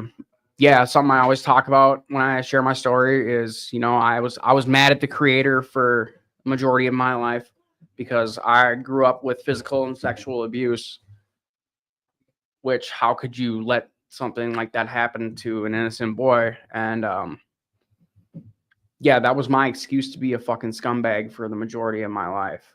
And, you know, through working the steps and really doing an honest and thorough 4-step, I was able to accept what happened and not blame the creator for what happened. And then, we jump forward ahead. I'm working 4th and 5th steps with sponsees who are sharing similar experiences. And that, I would argue, is one of the biggest, most aha spiritual experience moments in my life, was when I realized those things happened to me so I could be of service to someone else later in life. And I don't blame anyone for it anymore. I'm not mad about it anymore. I'm grateful that I'm able to help someone else not think that there's something wrong with them or blame themselves or want to fucking die because of what happened to them. I have a question on what you just, before we go too far from what you just shared about, is you had someone on your show a couple weeks ago who shared that the best way that we can forgive ourselves is forgive those who harmed us, because we are holding that in and we're upset about it. Was he able to forgive those who harmed him in his childhood in order for him to get through it? Were you able to forgive those who made your life hell growing up? Was that what it was that set you free? Or forgiving my father was one of the hardest things I've ever had to do. He didn't sexually abuse me at all. But there was a lot of physical abuse when I was a kid, and that led to a pretty big chip on my shoulder. And I remember it was after I was just over a year clean and sober, and going and talking with him and telling him I forgive him for what happened when I was a kid. how did that look? How if you're okay? I asked her. It's one of the hardest things I've ever had to do. You okay sharing about this? Even to this day, we're working on our relationship still to this day. It was rather quick. The conversation didn't last very long. Well, you're working on it. It's tricky. It's tricky when one person's working on self, the other one's not. Yeah. And again, acceptance is the answer to all my problems, which I fucking hate. I know how true it is. Page 417, suck it. Yeah, I have done my part. I've also, with that, I've also had to make my amends for the piece of shit that I've been as an adult in his life. Regardless of what happened when I was younger, I still had cops showing up at his house nonstop looking for me. I still got high in his house when I was waiting to get into treatment. See, my brain goes, well, it's a certain, you turned out to be that type of person that did that because of how they treated you growing up. But I swore when I was younger I was never going to be like my dad because he was a raging alcoholic. And then there was a point in my active use where I was like, I'm him to a fucking T. And I hated that more than anything. And I wanted to fucking die when I realized that. I've been in meetings with you, and I'm going to break your anonymity a little bit. I've heard you share before, there were times looking in the mirror and you realizing this same topic. And that it just moved me in a way just to think, because you also work with other men, and you just shared 3 minutes ago that you feel a purpose that you have. I never thought about it that way, but your purpose of what you went through was to be there for another man, to help them get through it. Yeah. And to let them know they're not broken. You're not fucked up. You're okay. You can get through this. And it's life. But now here's I've had so many people already ask. And it's, to me, I hate asking this because it's not even valid and it can't happen. It's oh, what would you do if you won the lottery? If you could change anything about your past right now, would you? The only thing I'd change is I'd invest in Bitcoin in 2010. Oh, sorry. Did I get her? I did spook her. Okay. I get a little excited again. Outside of that, I'm a dog. I got this quote on my chest. It's our struggles that define us. I wholeheartedly believe that. I went through what I went through so I could be the man that I am today. And I got a high tolerance for pain and a short memory of it. And that, stayed really true for a majority of my life. Like I'm really good at the build up, man. Like coming like from misery, that's the easy part. Used to it. Yeah, I'm so used to it. Like I just got out of jail. All right, I can, I got an ounce in my lap in a couple hours. Which I heard you share about that. Like, I thought I was balling out. I had a garbage bag of clothes and I had a nice hotel. For right. I was like, Yeah. Damn. But dude, you get that feeling of I made it now. I went from being released from whatever county to now I got my own hotel room. I got a bunch of dope. And that come up, that coming from being misery, I've always excelled at that. We jump forward now to almost 4 years. And I hear all these dudes with more time than me share about 4 years is when it really got hard. And like, dude, I got to pray every day now. Like, please, Creator, keep me on this path where I'm working on self, working to be a better man every day. Because I don't have a lot of fears anymore. I really try not to, but I'm a few days past like just going into treatment now, Right. I feel like I'm a little past the come up stage. And historically this is where I usually fuck things up. Okay. I get all the stuff for all the things that I think will make me happy, and I burn it all to the ground. I can say now, like, I don't have like, where's the desire at right now? The desire is to be the best father I can for my daughter, the best artist I can be, because that in turn allows me to provide for my family. That's why I roll my eyes and tell you to shut the fuck up when you say things like world renowned and all that, because I don't tattoo for any of that. I know. I tattoo because it's the only thing that makes sense in my brain for me to do, where like the ADHD chills the fuck out. I used to always crack this joke, like the only two things that calm my brain were tattooing and smoking meth. I mean, it still rings pretty true to this day, but smoking meth, it's an option, but not a good one. Right. History has shown what happens when I do that.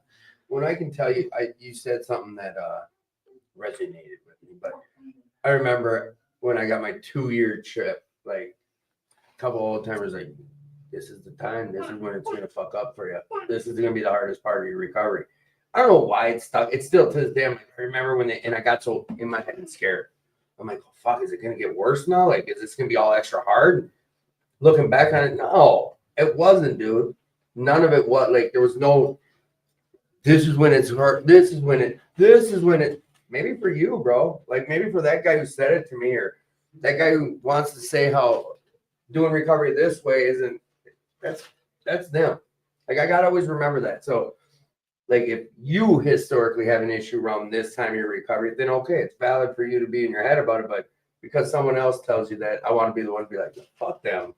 Maybe for them, 4 years was tough. Right. But for Donnie, like, if historic, whatever, but you've never been in this, you've never been where you're at now. Look over across the table. Look at that, dude. Yeah. You've never been here.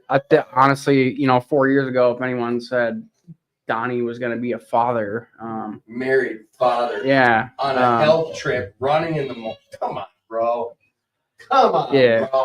God is good, dude. Yeah, like I mentioned, yeah, the come up part, like I don't feel like I'm in that anymore, but I do like keep that mentality married to the forefront of my mind, It's a form of being vigilant too, isn't it? Yeah, like I definitely set goals. But here's the thing: when I get close to that goalpost, I keep like moving it farther away. Primarily, where my life's at now, like, yeah, it's very focused around tattooing. Recovery let me fall ass backwards into the shop that I'm in now. And that's 100% because of recovery that I know, What Willard, What are you talking about? ectomy tattoo, Yeah. and piercing now. It opened September of 23. I, through a mutual friend in recovery, he introduced Willard and myself. Side note: if you have nothing to do after the show, get online and go to Care 11. I believe the news. I'm plugging the festival when I'm done talking. Oh, God. Yeah. You're good. Most people like Yeah. Get into it. Yeah. Come on. I met Willard. I went to his shop when no one was working there other than him and his apprentice, Henry. We talked for maybe 10 minutes. I remember leaving the deposit for my station, and I was going to finish out my appointments where I was at, but the creator deemed it was time to go. And I ended up going to the shop in November of 23. From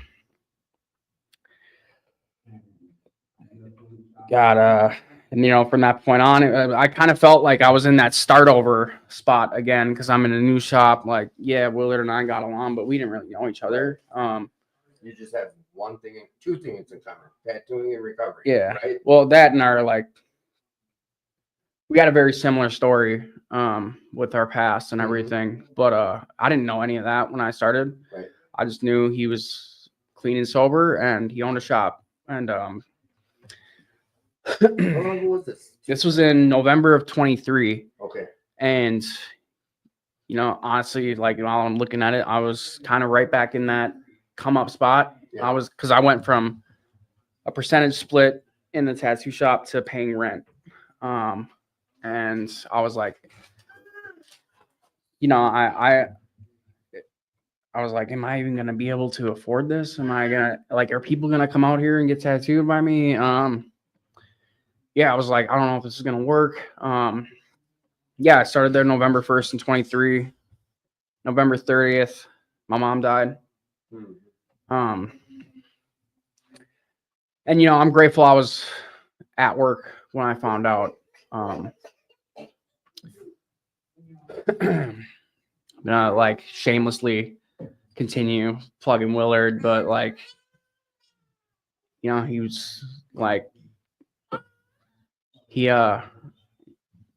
was there, offered me a hug, and I don't know, I've been able to go to him for anything since then. Become your brother. Yeah, for sure. He was in my wedding, Yeah. Which was not even a year later.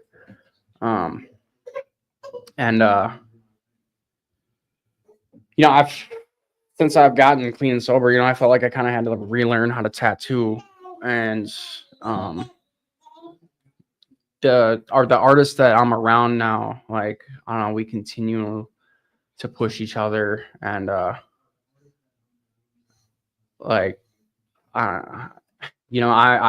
feel like I'm kind of riding Willard's coattails, because this dude's a fucking amazing artist, and You're an I amazing hope he's not artist. watching. And Charlie is. Charlie said, "Let's go." Of course he is. But I look up to this dude in so many ways. Just his ability to just create, how he can put paint to canvas or wall or pen to paper and just do it fucking perfect in 10 minutes. It's frustrating. It's frustrating how good he is in every facet of art. I heard another artist say, "Man, after hanging out with him, it makes me want to just put my art supplies down." But here's the thing, it pushes me to want to be better. I've started painting again. Here's the difficult part is, finding that balance for everything in life. I feel like, and I've shared about it in meetings before, I feel like I fucking teeter on unmanageability. Because tattooing itself takes a lot of fucking, it's not just you got an appointment at noon with me. Like I show up and I tattoo. Yeah. No, That's- there's yeah, I know. like the That's drawing. great. Yeah. There's I also have an apprentice now. There's so much mental that you gotta plug in outside of just doing a tattoo that takes up a lot of time. And where I'm at in my life now, we're newly married and have she's now extremely tired and we'll probably start getting fussy at some point. Our beautiful Second you're daughter. ready, yeah. It's now I'm in this space, and this is why I still go to like, fuck, I'll do 4 or 5 meetings still a week because I'm in this headspace of like, I got to be the best father that I can be to my daughter. I got to be the best husband that I can be to my wife, but I also have to be the best artist that I can be. So I can provide for my wife and daughter, but that also requires like, I feel like I'm constantly at like, do I want to take time to draw more or do I want to go home and spend time with my family before my daughter goes to bed? Balance, bro. Yeah. And it's tough. I'm finding a schedule in it. And Are honestly, you figuring this out on your own, or do you have someone you talk to about it? Like, hey man, my schedule. Are you figuring? You know what my question is? Like, how are you? yeah, I mean, I how lean are on. you doing?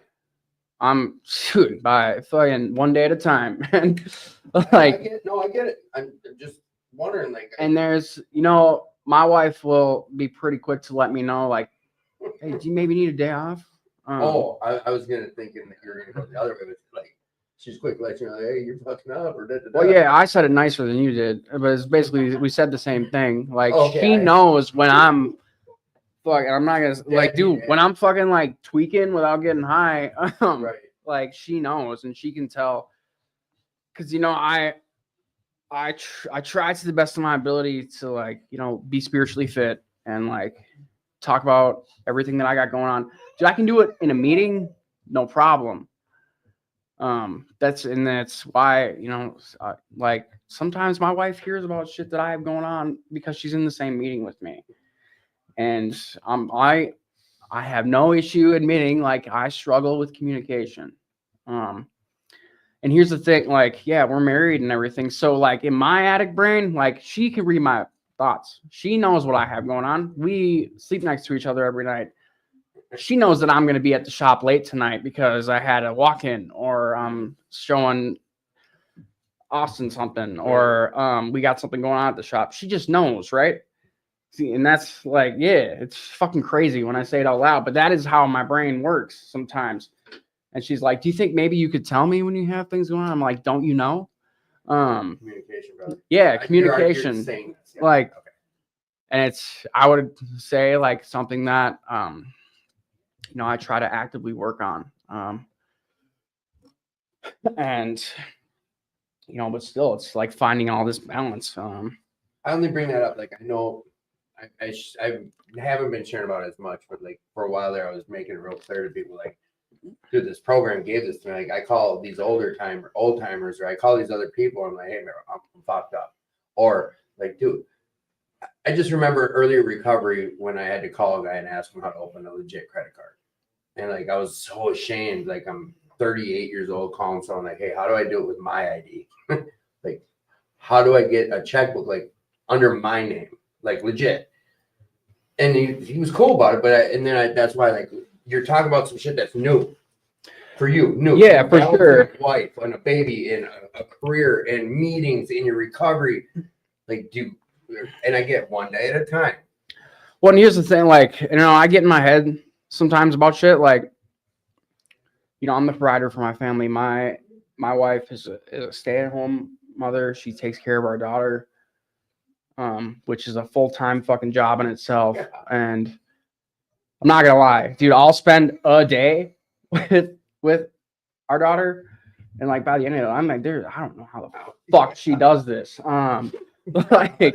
Like my daughter will drive me nuts, and like, yeah, dude, like she can't talk yet. She just fucking screams until you just gotta fucking guess, like what is yeah, and but but you know, we're at a spot in our life, like, yeah, we live comfortable now, but like, this isn't the like end all be all for me. Like, I want a house. So my daughter has somewhere to like grow up in and run around, and like, I want a dog, and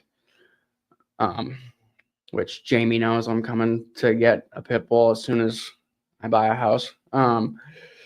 Pit Squad Rescue, baby. Yeah. We support our own in these rooms, just like I think We do. too. And like, you know, I'm gonna like, I mentioned Jamie, like she, you know, I remember her speaking at me at Minac the time we got engaged 2 years ago, and you know, her sharing about being 5 years clean and sober and wanting to fucking die. And like, for whatever reason, when I heard that, like, that forever stays like in the forefront of my mind. Like, that is, I never want to be in that spot. Right. And you know, the creator will give you what you can handle. Which apparently the creator thinks I can fucking handle a lot. Well, because you know, we went from living in a 2-bedroom apartment with a roommate, and it was, I mean, I was paying $300. I had for rent. You know, I had my first like beater car that I got when I got sober. I had no fucking bills, dude. All I had to pay was $300 for rent and like my phone bill. And I was like, oh, I'm fucking balling now, and I'm you know, I'm making fucking almost 6 figures tattooing that year. I always think about what Dustin said, like 1 degree a day. Right. 1 degree a day. But that I went from that to moving shops to, you know, paying, you know, the way at that point my life cost a month roughly like $1,200 just to live. So I'm like, oh fuck, I don't have to save anything. I'm gonna be rich in no time, and not gonna do any of the work. Recovery's great. I'm fucking cured. It's all good. Everything's awesome. Got it. Yeah, and then you know, one thing led to another. You know, Casey got pregnant, and I was like, all right, I got you. I didn't really want her working. You know, she had talked about the cysts and stuff, and like, not gonna lie, the first like 6 months of her pregnancy, I was terrified that something was gonna happen. We were gonna like lose the baby, or I remember you didn't share much openly about it, but you shared a little about it. Yeah. So, you know, I was like, well, now it's like time for me to like step up and be this provider that I know I can be. You know, our roommate at the time, she relapsed, and it was like, you know, it got to the point where it was just like, we gotta go. So, you know, via recovery again, he's now still my sponsor. He knew someone who had a 2-bedroom apartment right in downtown Chaska for like, you know, like $10.50 a month. And I was like, all right, let's do it. And you know, we moved right away. Then yeah, you know, I moved shops. That car was taking a shit, so I kind of had to just get something new, and like the baby on the way. I'm like, I'm not gonna get another fucking beater. And right, yeah, Jeep. Sexy. Thank you. Yeah, well, I pay Cars can be sexy. You pay. Yeah, I pay fucking $600 a month to drive a sexy Jeep. So you go from a monthly nut of $1,200 to just a car. Dude, I'm a hair under, you know, I'd say $4,500 a month now just to live.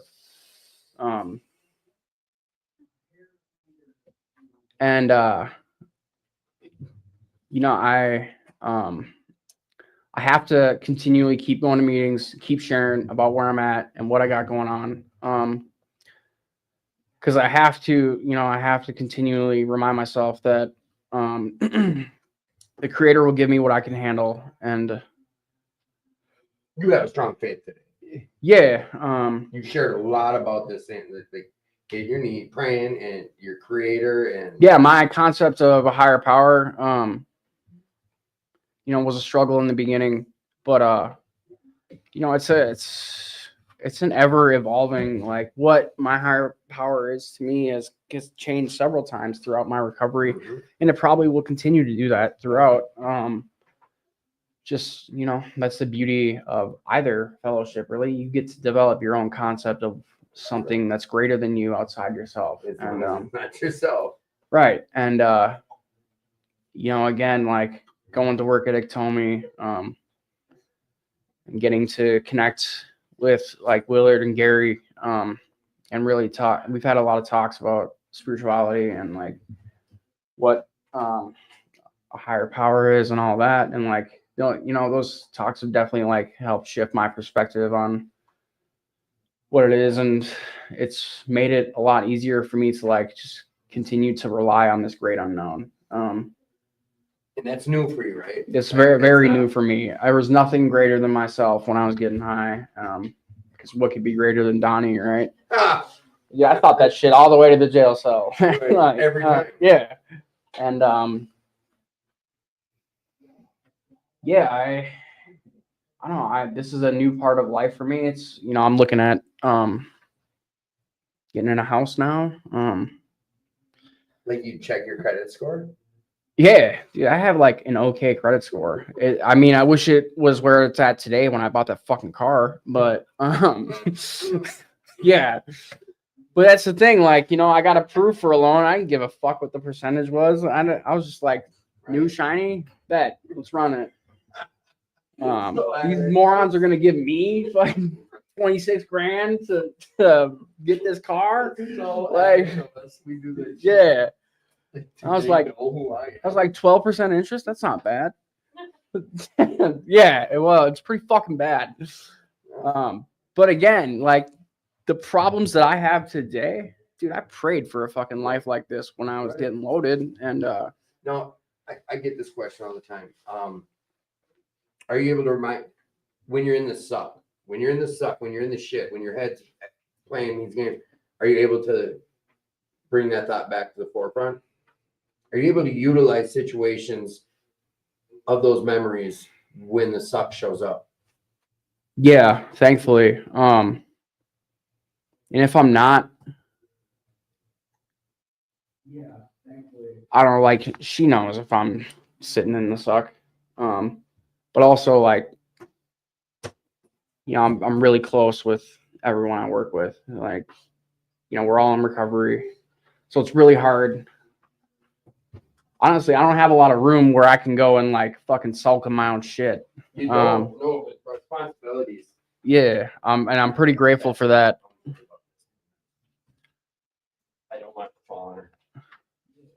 Like sometimes I can be driving into work and thinking that you know, my life is, oh, it's so fucking hard right now. And like, I'm in a bad mood and I'm just gonna like, I'm gonna let today be fucking miserable. And yeah, you know, the people I work with are pretty quick to be like, what's up? And They know it. They know you know. yeah, and I will be honest about where I'm at. And a lot of the times when I say what I'm thinking out loud, I'm like, you're a fucking moron. Just be grateful for like your life today, dude. So you can reel it in yourself. Like you're pretty good about that now. Yeah.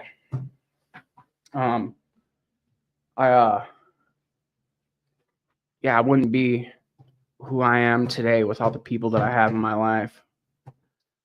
We've got a few different questions coming in. I'm so proud of you, Donnie. Who said that? Deanne. Oh, Remember D. EJ? Deanna? Deanna. Yeah, I'm so sorry, Deanna. it's D. D. I meant D. What's Yeah. good? Thanks for the support, D. Hey, pretty girl. I see you, pretty girl. D and I, yeah, she works at the shop.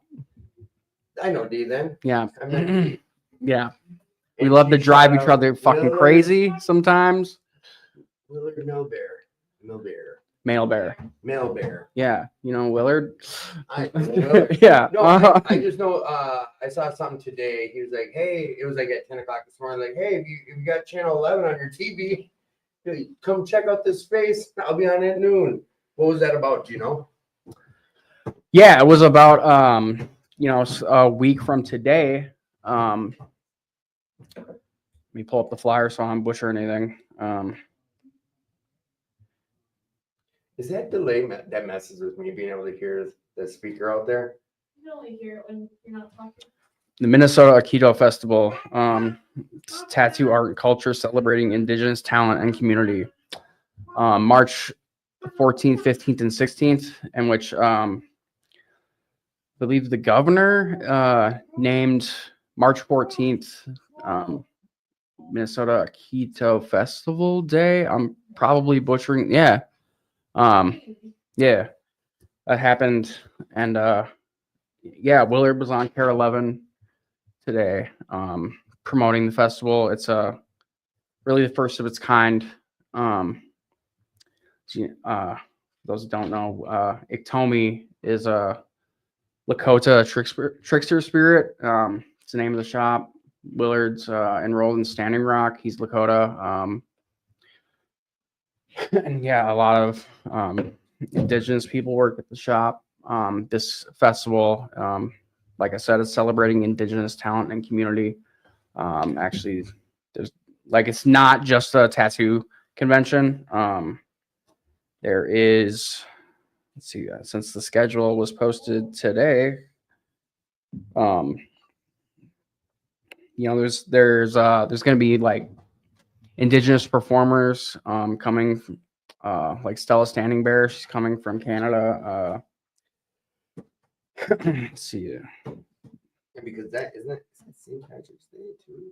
March 14th. Yeah, I don't know. Is it? I don't know. Well, if it is, it's not anymore. Yeah. All right. At least in Minnesota tonight. Yeah, there's going to be, like I said, there's going to be tattooing going on all weekend. There's going to be Minnesota Keto Festival all day. Intercontinental Hotel in downtown St. Paul. There it is. Yes. I'm sorry. Go. Yeah, there's an Instagram page for it. If you want to go check that out, it's just a keto festival where a lot of the artists are posted. Yeah, there's going to be artists coming from all over the world, all specializing in a lot of different and cool shit. And yeah, like I said, there's going to be a lot of other stuff happening outside of tattooing. The MNI Soda Keto Festival will honor the artistry, resilience, and culture heritage of indigenous communities throughout tattooing, music, crafts, and storytelling. Yeah, there's a good write-up. I'm so illiterate. I'm not going to try and read. I'm pretty proud of myself the way I just read that headline. Yeah, it was like the best shit I've heard you say. But yeah, that's happening a week from today. Come out, check it out. Will It's you going to be be there? a good time. I will be there. All right. Is there tattooing going on there? Yes, there's tattooing going on there. Yeah, Iktomi will have a booth there. Yes, there'll be a lot of tattooing going on.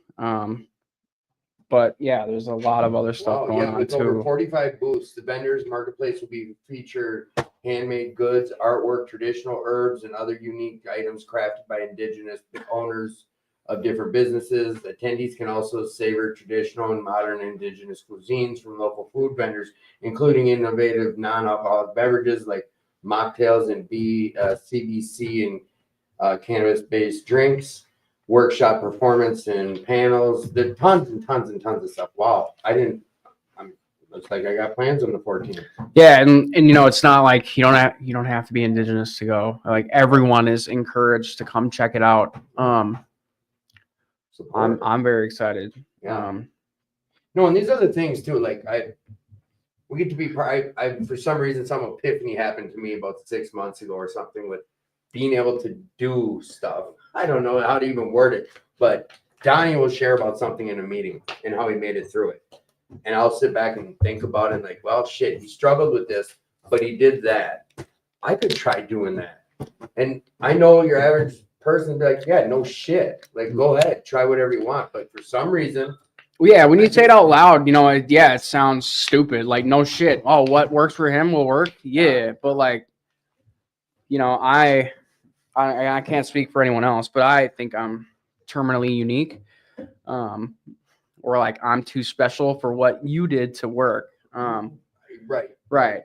But here's the thing: is like, yeah, as I would come into these meetings, still super sick, and see these people that were happy, joyous, and free, and that's what I wanted.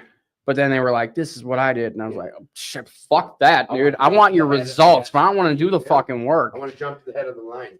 Like Yeah. I say, if you want what I have, do what I did. Right. You know what? I got to show you guys did it. Danica. Yeah. Love Donnie and Casey both so much. Proud of you both. Them proud of both of them, and they have been able to, and what you guys have been able to achieve. Krista Jacobs doing great. Johnny Chapman. Look, you guys, man, you guys just bringing it. We got a big audience tonight, boys and girls. Lots. And that's like, it's all I have recovery to thank for all the people in my corner these days. And I will say, yeah, Casey and I, we met in the rooms, we're married and we're together. But in terms of recovery, we do one meeting together a week, maybe. Sometimes two if she wants to drive out on Saturday morning. But outside of that, our recoveries have fucking nothing to do with each other. Right. And we that's been a thing from the jump. That's why we were so I don't know. Part of it was cool because it felt like high school all over again. Right. When we first started dating, we had to keep it secret from our parents. But in the beginning, that was a fun excitement too. for sure. Yeah. But also we have watched firsthand so many people, for lack of better words, start fucking and then stop showing up. And that was the last thing that I wanted. I know from your circle that's happened too. Yeah. And I found my person. Oh fuck, I don't need these meetings anymore. We'll You keep need each them more other than ever clean. now. Right. I've watched that happen so many times, and I'm not talking just newcomers. No. And I watch people. That's the majority of a lot of the relapse stories I hear about. There's something to do with it's usually men I'm talking to, so I'll say female, but it goes both ways. Like I hear a lot of relapse stories. If they make it back, somehow started somewhere near a relationship, going sideways or whatever. Well, and that's I made that little joke earlier. 2 dead batteries can't start a car, but dude, I got to keep my battery charged, and it has nothing to fucking do with her. No. I she goes to a women's meeting on Mondays, and I go to a men's meeting on Tuesdays. And it's I don't know, I honestly having these healthy dynamics in a relationship has been a struggle. It was in the beginning. We wanted to do all those things that you don't want to see people do that are dating in the beginning. We're we can't spend every day together. We did. We can't move in together right away. We did. Fuck, dude, I asked her to marry me. We weren't even dating 6 months.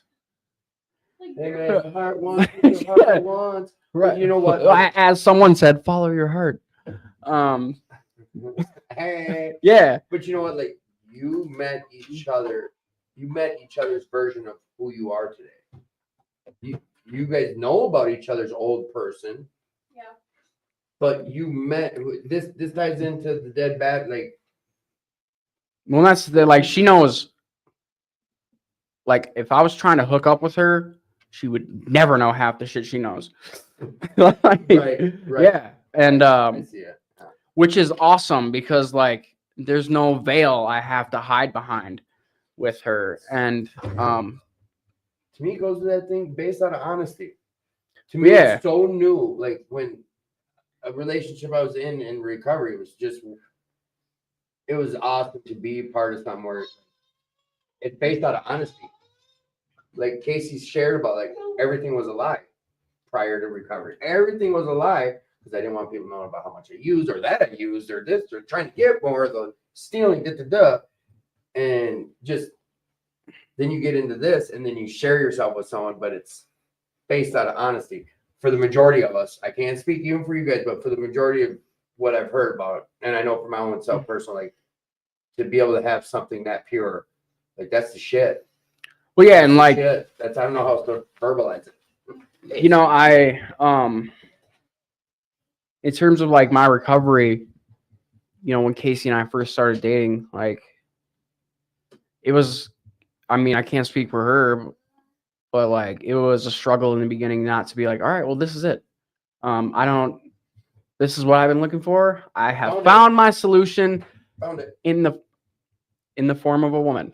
You almost said something different. Yeah. I almost, yeah. Yeah, you almost said something. She don't know vulgar. yet. But did it make you on the inside? Did it make you think like, good, found it, I'm done. I don't need none that of made me feel fucking gross. Because that was like, my whole life was like, she'll fix me. I get it. She's either too good for me and she'll fix me, or she's so fucked up and such a loose cannon that I'll fix her. Yeah. And then I'll break her the fuck down worse than she ever was Right. when we met. Her That us. was who I dated. Yeah. And with and again, like, that veil of like, you're never gonna learn about what happened to me or who I was or what I've done or who I've been with or any of that. I didn't have to do any of that with her. And it was yeah, I mean, in the beginning it was a little scary knowing how much I loved being with her. Just because it was so unfamiliar. It was so unfamiliar, like that I can trust her with anything. And that she knows everything about me. She's seen me at some of my worst moments in my life and didn't fucking judge me. And yeah, to the tune where like, I had to realize like I have to keep working this recovery thing as though I just got clean, Right. because I'm in a new relationship that doesn't feel super fucking codependent. To me, that feels the same as just getting off dope. I'm in this new Right. spot where I have to like, and I have to realize like, I can't let her become my new fucking dope. Can't make her your higher power. Right. And that's in the past, like that's my go-to. Right.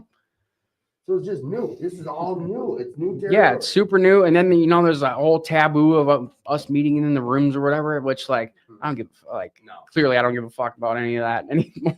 Like, Well, yeah. that goes hand in hand with what I was trying to say. Like when someone put that in your head about 4 years, but like I reconvened it after you said like you historically, but you know what I'm saying? Like I think about that with religious stuff and politics stuff. Like, cool. That's you.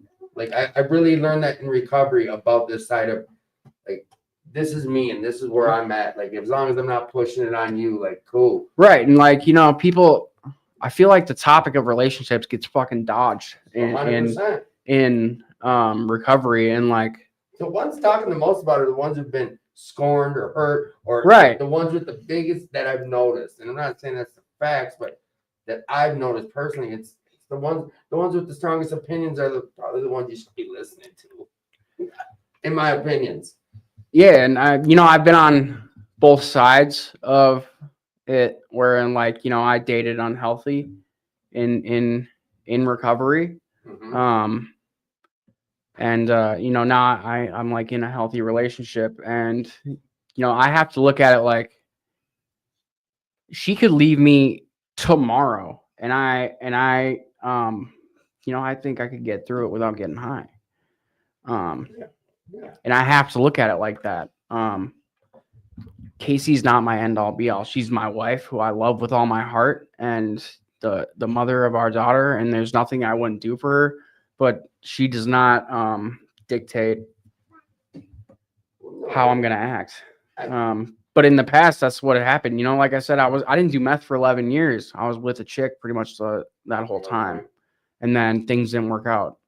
I thought she was my end all be all. We were gonna get married and we were gonna do all the things, and then it didn't work, and I was getting high like a couple months after that.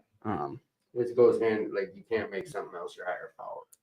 Yeah, I just thankfully I'm in a healthy relationship these days, because there's nothing we don't hide from anyone, and we're crying. also I'm like so happy for you completely guys. willing to talk about any aspect of our relationship.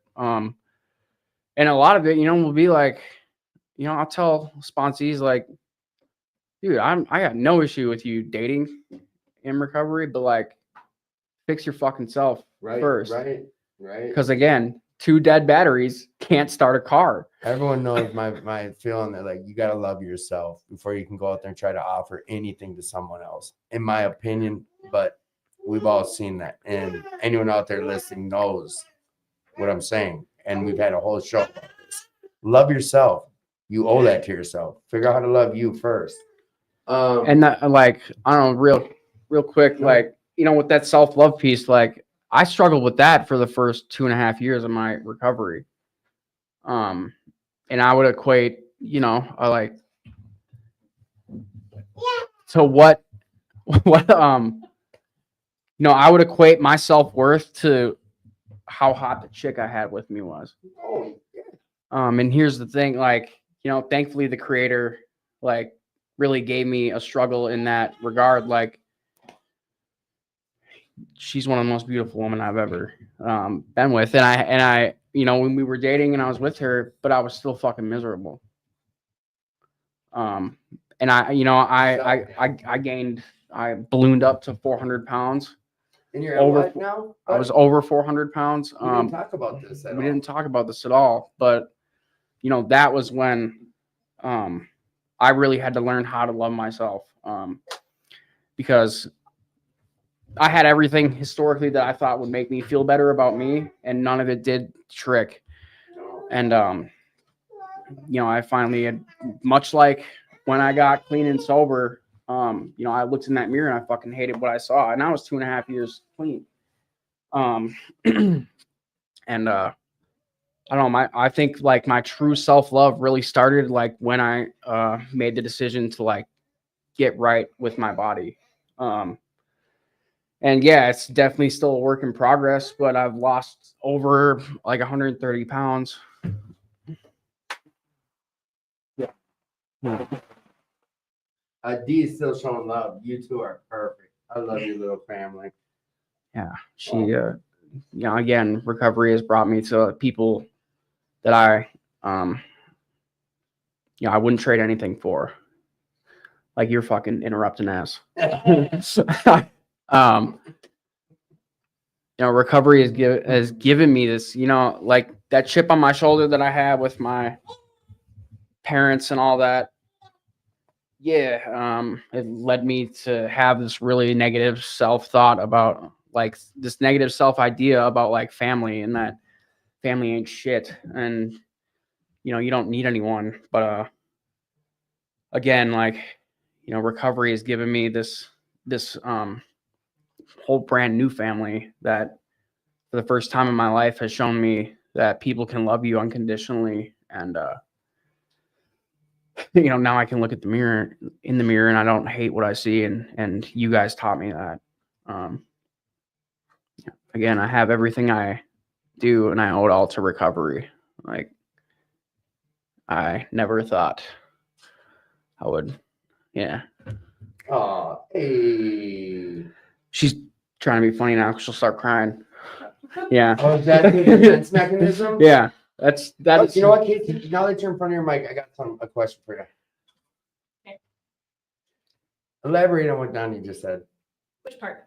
The part that almost made you cry. Well, he didn't finish the sentence, so he should finish his sentence Because first. I'm and so then good I'll at what I do with Yeah. finish your statement. Recovery has a stop. Don't look at me, kid.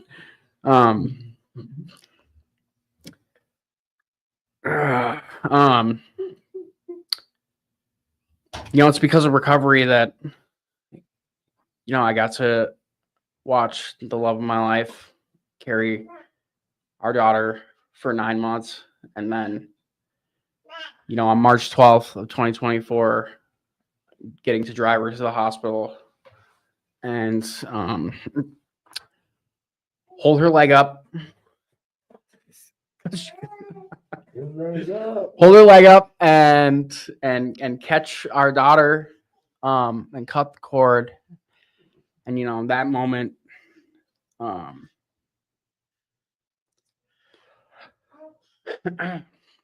there's a few moments in my life where I have experienced like what I would equate to the truest form of love. And being able to hold my daughter and hug my wife at the same time was one of the, I don't know, I wouldn't trade. If I could fucking bottle up that feeling and sell it, like, I'd be a fucking billionaire. And again, I have recovery to thank for that. The creator has given me a life I never fathomed possible. Fucker. And I couldn't be more grateful for these two beautiful souls in my life, because I don't know where I'd be without them. I think that always circles back to recovery. You said it 9 times. Recovery is giving you this. Recovery doesn't come first. Everything you love comes last. Exactly. Share on that experience, please. Um, Don't let everyone tears up. Damn it. no, it was, there were a lot of moments leading up to March 12th of last year that were like, they really brought the healing back in my life, I think, in areas that I had not addressed prior. And like that kind of love that Donnie was talking about, which is so amazing. And I love it because I get to see that with her like every single day. And selfishly, so much more than Donnie gets. But yeah, I mean, that was a really amazing experience. I was kind of out of it. I mean, I had just gone through like a lot of medical, what have you, and was very epiduraled up. So I was not fully mentally there. And like the part that he didn't touch on was like, we got to have this really amazing, beautiful experience and like meet our daughter, and like we were both sobbing, and he's sobbing up in the corner with her, and I'm sobbing over here. And it's really amazing. And then like things went south really, really fast medically with me. And like, I genuinely thought I was going to die for like a good while. And so it was like this really huge roller coaster of this amazing, beautiful moment that I was so excited for, and like also so terrified to experience, because I, in recovery, have gotten this like very monotone emotional state, and I didn't know how to handle so many emotions that I was expecting to have with this whole scenario. And it quickly turned into like a also very traumatic experience, but we got to get through it together. And After she was born, she was born, I had a postpartum hemorrhage about an hour later, and there was a lot of blood, and it was really, really scary, and it was like literally like shooting out. It was really bad. I'm not going to get all like graphic about it, but it was a really, really traumatic experience. At one point, there were 2 doctors and 5 nurses in the room surrounding her. Nobody was talking. No one would tell me anything. And I'm sitting there holding our 2-hour-old daughter. Yeah. Like across the room, just like terrified. While I'm like yelling in pain. Like, it was really, really scary. And so like, as nasty as the experience was, like that part of it, I think brought us so much closer together. Did that have to do with the cyst stuff? No, it was just something that happens sometimes. I was in early labor for almost 2 weeks prior to going into like active labor. So my muscles and everything were so worn out that they couldn't effectively like contract back down afterwards and stop the bleeding. And also the placenta was like multilobular, so it was a much larger surface area of a wound. And so those 2 things combined, like I couldn't clot fast enough. So there was just like a lot of things going on, and it was very graphic, and there was a lot of blood, and it was very scary. And I was just looking up at this light thinking like, oh my God, the best moment of my life just happened, and now I'm gonna die.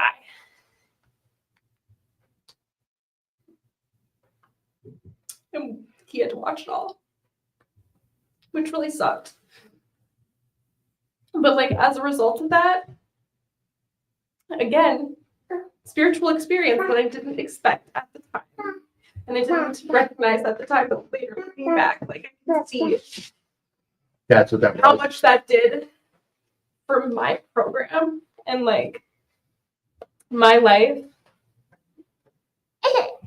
even though it was like really shitty and really scary, it brought us a lot closer together. And even though it was something we like joked about and then didn't talk about for like a long time, Well, it didn't happen if you didn't talk about it. right, doesn't exist if you don't talk about it. But yeah, I think for me, there's been so many more moments after that like feeling of, oh my God, so much love, pure joy, whatever that Donnie wants to bottle. Like I've experienced that so much more after that point, I think. And that really like heals so many things within me that I didn't even know like needed to be healed, you know? Do you see that stuff as spiritual experience now? Yeah. Do you also say like none of this is possible without having my recovery? Yeah, absolutely. And like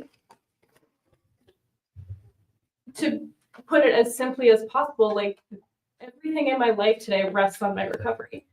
And that's not in a like I'm being held at gunpoint to stay sober, otherwise everything is going to go down the drain. Right. But like my life is completely built on recovery, and all the blessings that I have are because I chose to get clean, and I can contribute all the blessings in my life to the program that I've worked over time. The promise is coming true, whatever you want to say, you know? Are you crying? What? Just a Hey, little we bit. get emotions back. We get those Yeah, gifts. yeah. No, that's amazing stuff. All right. All right. Yeah.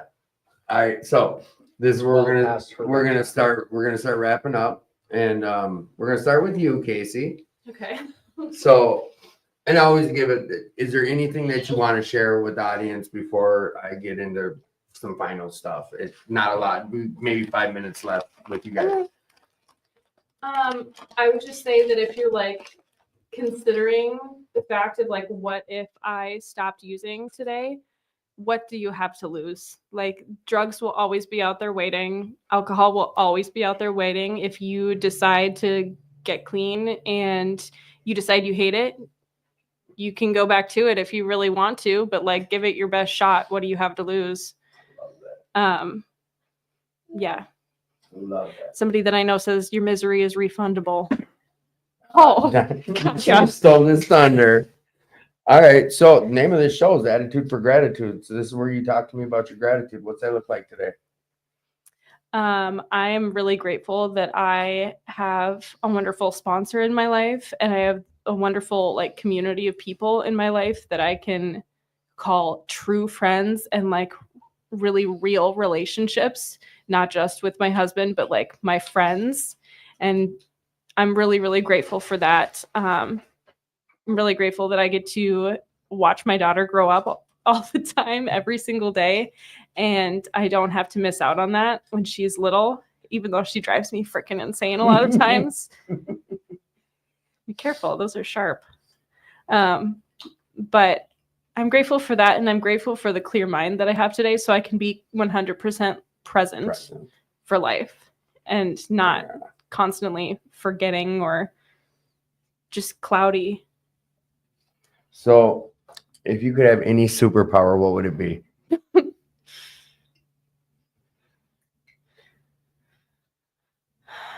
I'd want to fly.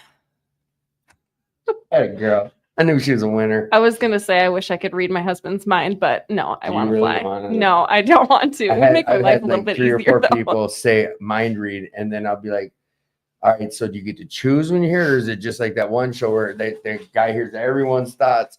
They're like, you know what? I want to change it. I don't want to know what people are thinking. Yeah, no, I want to fly. Hell sure. yeah. That's what's up. All right. Mr. Donnie, tell me about is there anything that we didn't touch on that you'd like to share with the audience out there?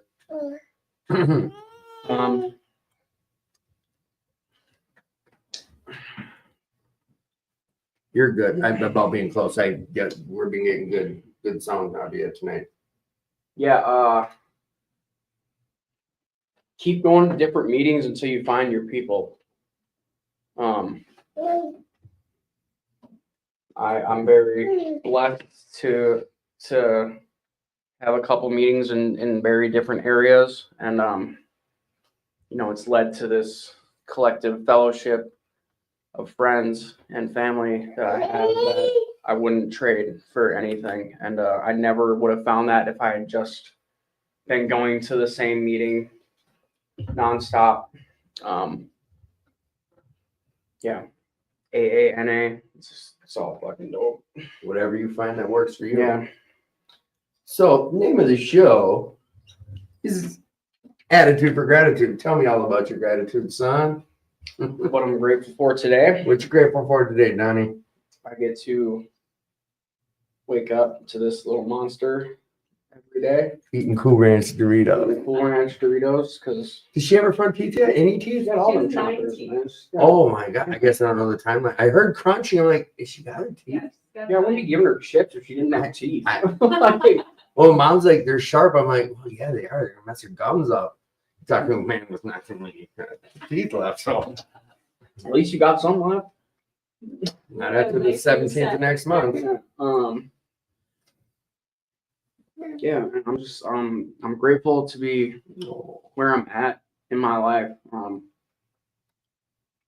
know, be it like my home life, my family, or where I'm at in my career. You know, I'm not gonna say I've made it, but where I'm at today, I never thought I'd be, and it's truly a blessing to be with the people that I have in my life. Yeah, I couldn't be more grateful for the Creator and the life that I have today. Oh, she is plum tuckered, ain't she? Dude, she was supposed to be in bed an hour and a half ago. I'm sorry. Uncle Timmy had you up late. I made her nap late, so she'll be fine. So, last question, out of left field. What's your superpower? If you could have any superpower. If I could have any superpower, Any superpower, Donnie. it would be that I could create exactly how I see it in my mind. If you could create it, whatever you see in your mind, you would make happen. Yeah. It's all good now. She can twist it how she wants to have that mic off. Awesome. So, I got you guys zoomed. Well, now it's on me. Ugly. Sorry about that, audience. Thank you all. And most of all, Casey and Donnie and little baby. Little cutie, wait, let's do one more. This little cute girl, little cutie girl. Can Uncle Timmy see her? Let's wrap the show up together. Look at this. Start crying. Look at this. We're gonna go like that. Look at you on TV. Watch this. Like this. Look at that. There you are, right there. See? There she is. Little Baba. You're famous. This is what gifts of recovery look like. For real. I told you guys, Miracle Baby's coming on the show tonight. Your mommy and daddy were junkies once. They were junkies once. You weren't supposed to be here. But mom and dad got clean. Mom and dad got clean for you. Clean, work the steps. Yeah. See? Had a healthy relationship. They're both over then there. got pregnant. You want to see mommy on the TV? Look at. There's mommy. Wave, mommy. See? There's mommy. Look at this. Not a crack baby in sight. You were born healthy. Jesus. You can show her this when she's about 18. Yeah. Just showing you guys miracle shit right here. If you're out there struggling tonight, please reach out. You're worth this life. You heard us talk about a lot of stuff. They brought up a lot of meetings, a lot of different fellowships. Like, go get yours. Definitely. It's out there for the taking. I always share about it. If you're struggling, please reach out. You're worth this life. Like, shit. Couple fraudulent addicts in the room. All up to no good their whole life before recovery. She's only 11. Legend, yeah. But you heard him talk about how it's turned around. Like, Donnie came from some shit upbringing and he's grateful today. Like, talked about being with other men who, like, you don't have to feel bad about where you're at or what you've been through. Like, you can turn shit around. Find this life. Come get after it. Come get some. You're worth it. You're worthy. You're worth having this life if you want it. Put some work in. Come check us out at We'll Work for Recovery, 4026 North Washington. You heard him talk about Iktomi Tattoo. We do that meeting tomorrow morning at 10 a.m. Damn, and we're here late. Yeah. But it's a good meeting. You can do a little artwork during the meeting. It's a Narcotics Anonymous meeting, and now I just broke a tradition. So it's a good place where I go find my. Yeah, I did. What? I advertised the meeting on press, radio, and film. So I'll rewind that. Whatever. I don't gatekeep meetings. That's a meeting I enjoy. I'm not telling you to go to it. It's just what I enjoy. But we brought up a lot of stuff tonight. Like rewatch the show, hear about where we go, what we do, and like it's possible. So also, if you're struggling, like please reach out. I put that suicide hotline up there. If you're having any thoughts of self-harm or something, please reach out. My number's still scrolling. I believe it's 899 is the hotline. You can reach out on. Next week we have Forrest and Forrest and Raina are coming on the show to share about their story. So you don't want to miss that one either. It's going to be a good one. Till next week. Thank you all, and I love you. Good show, guys.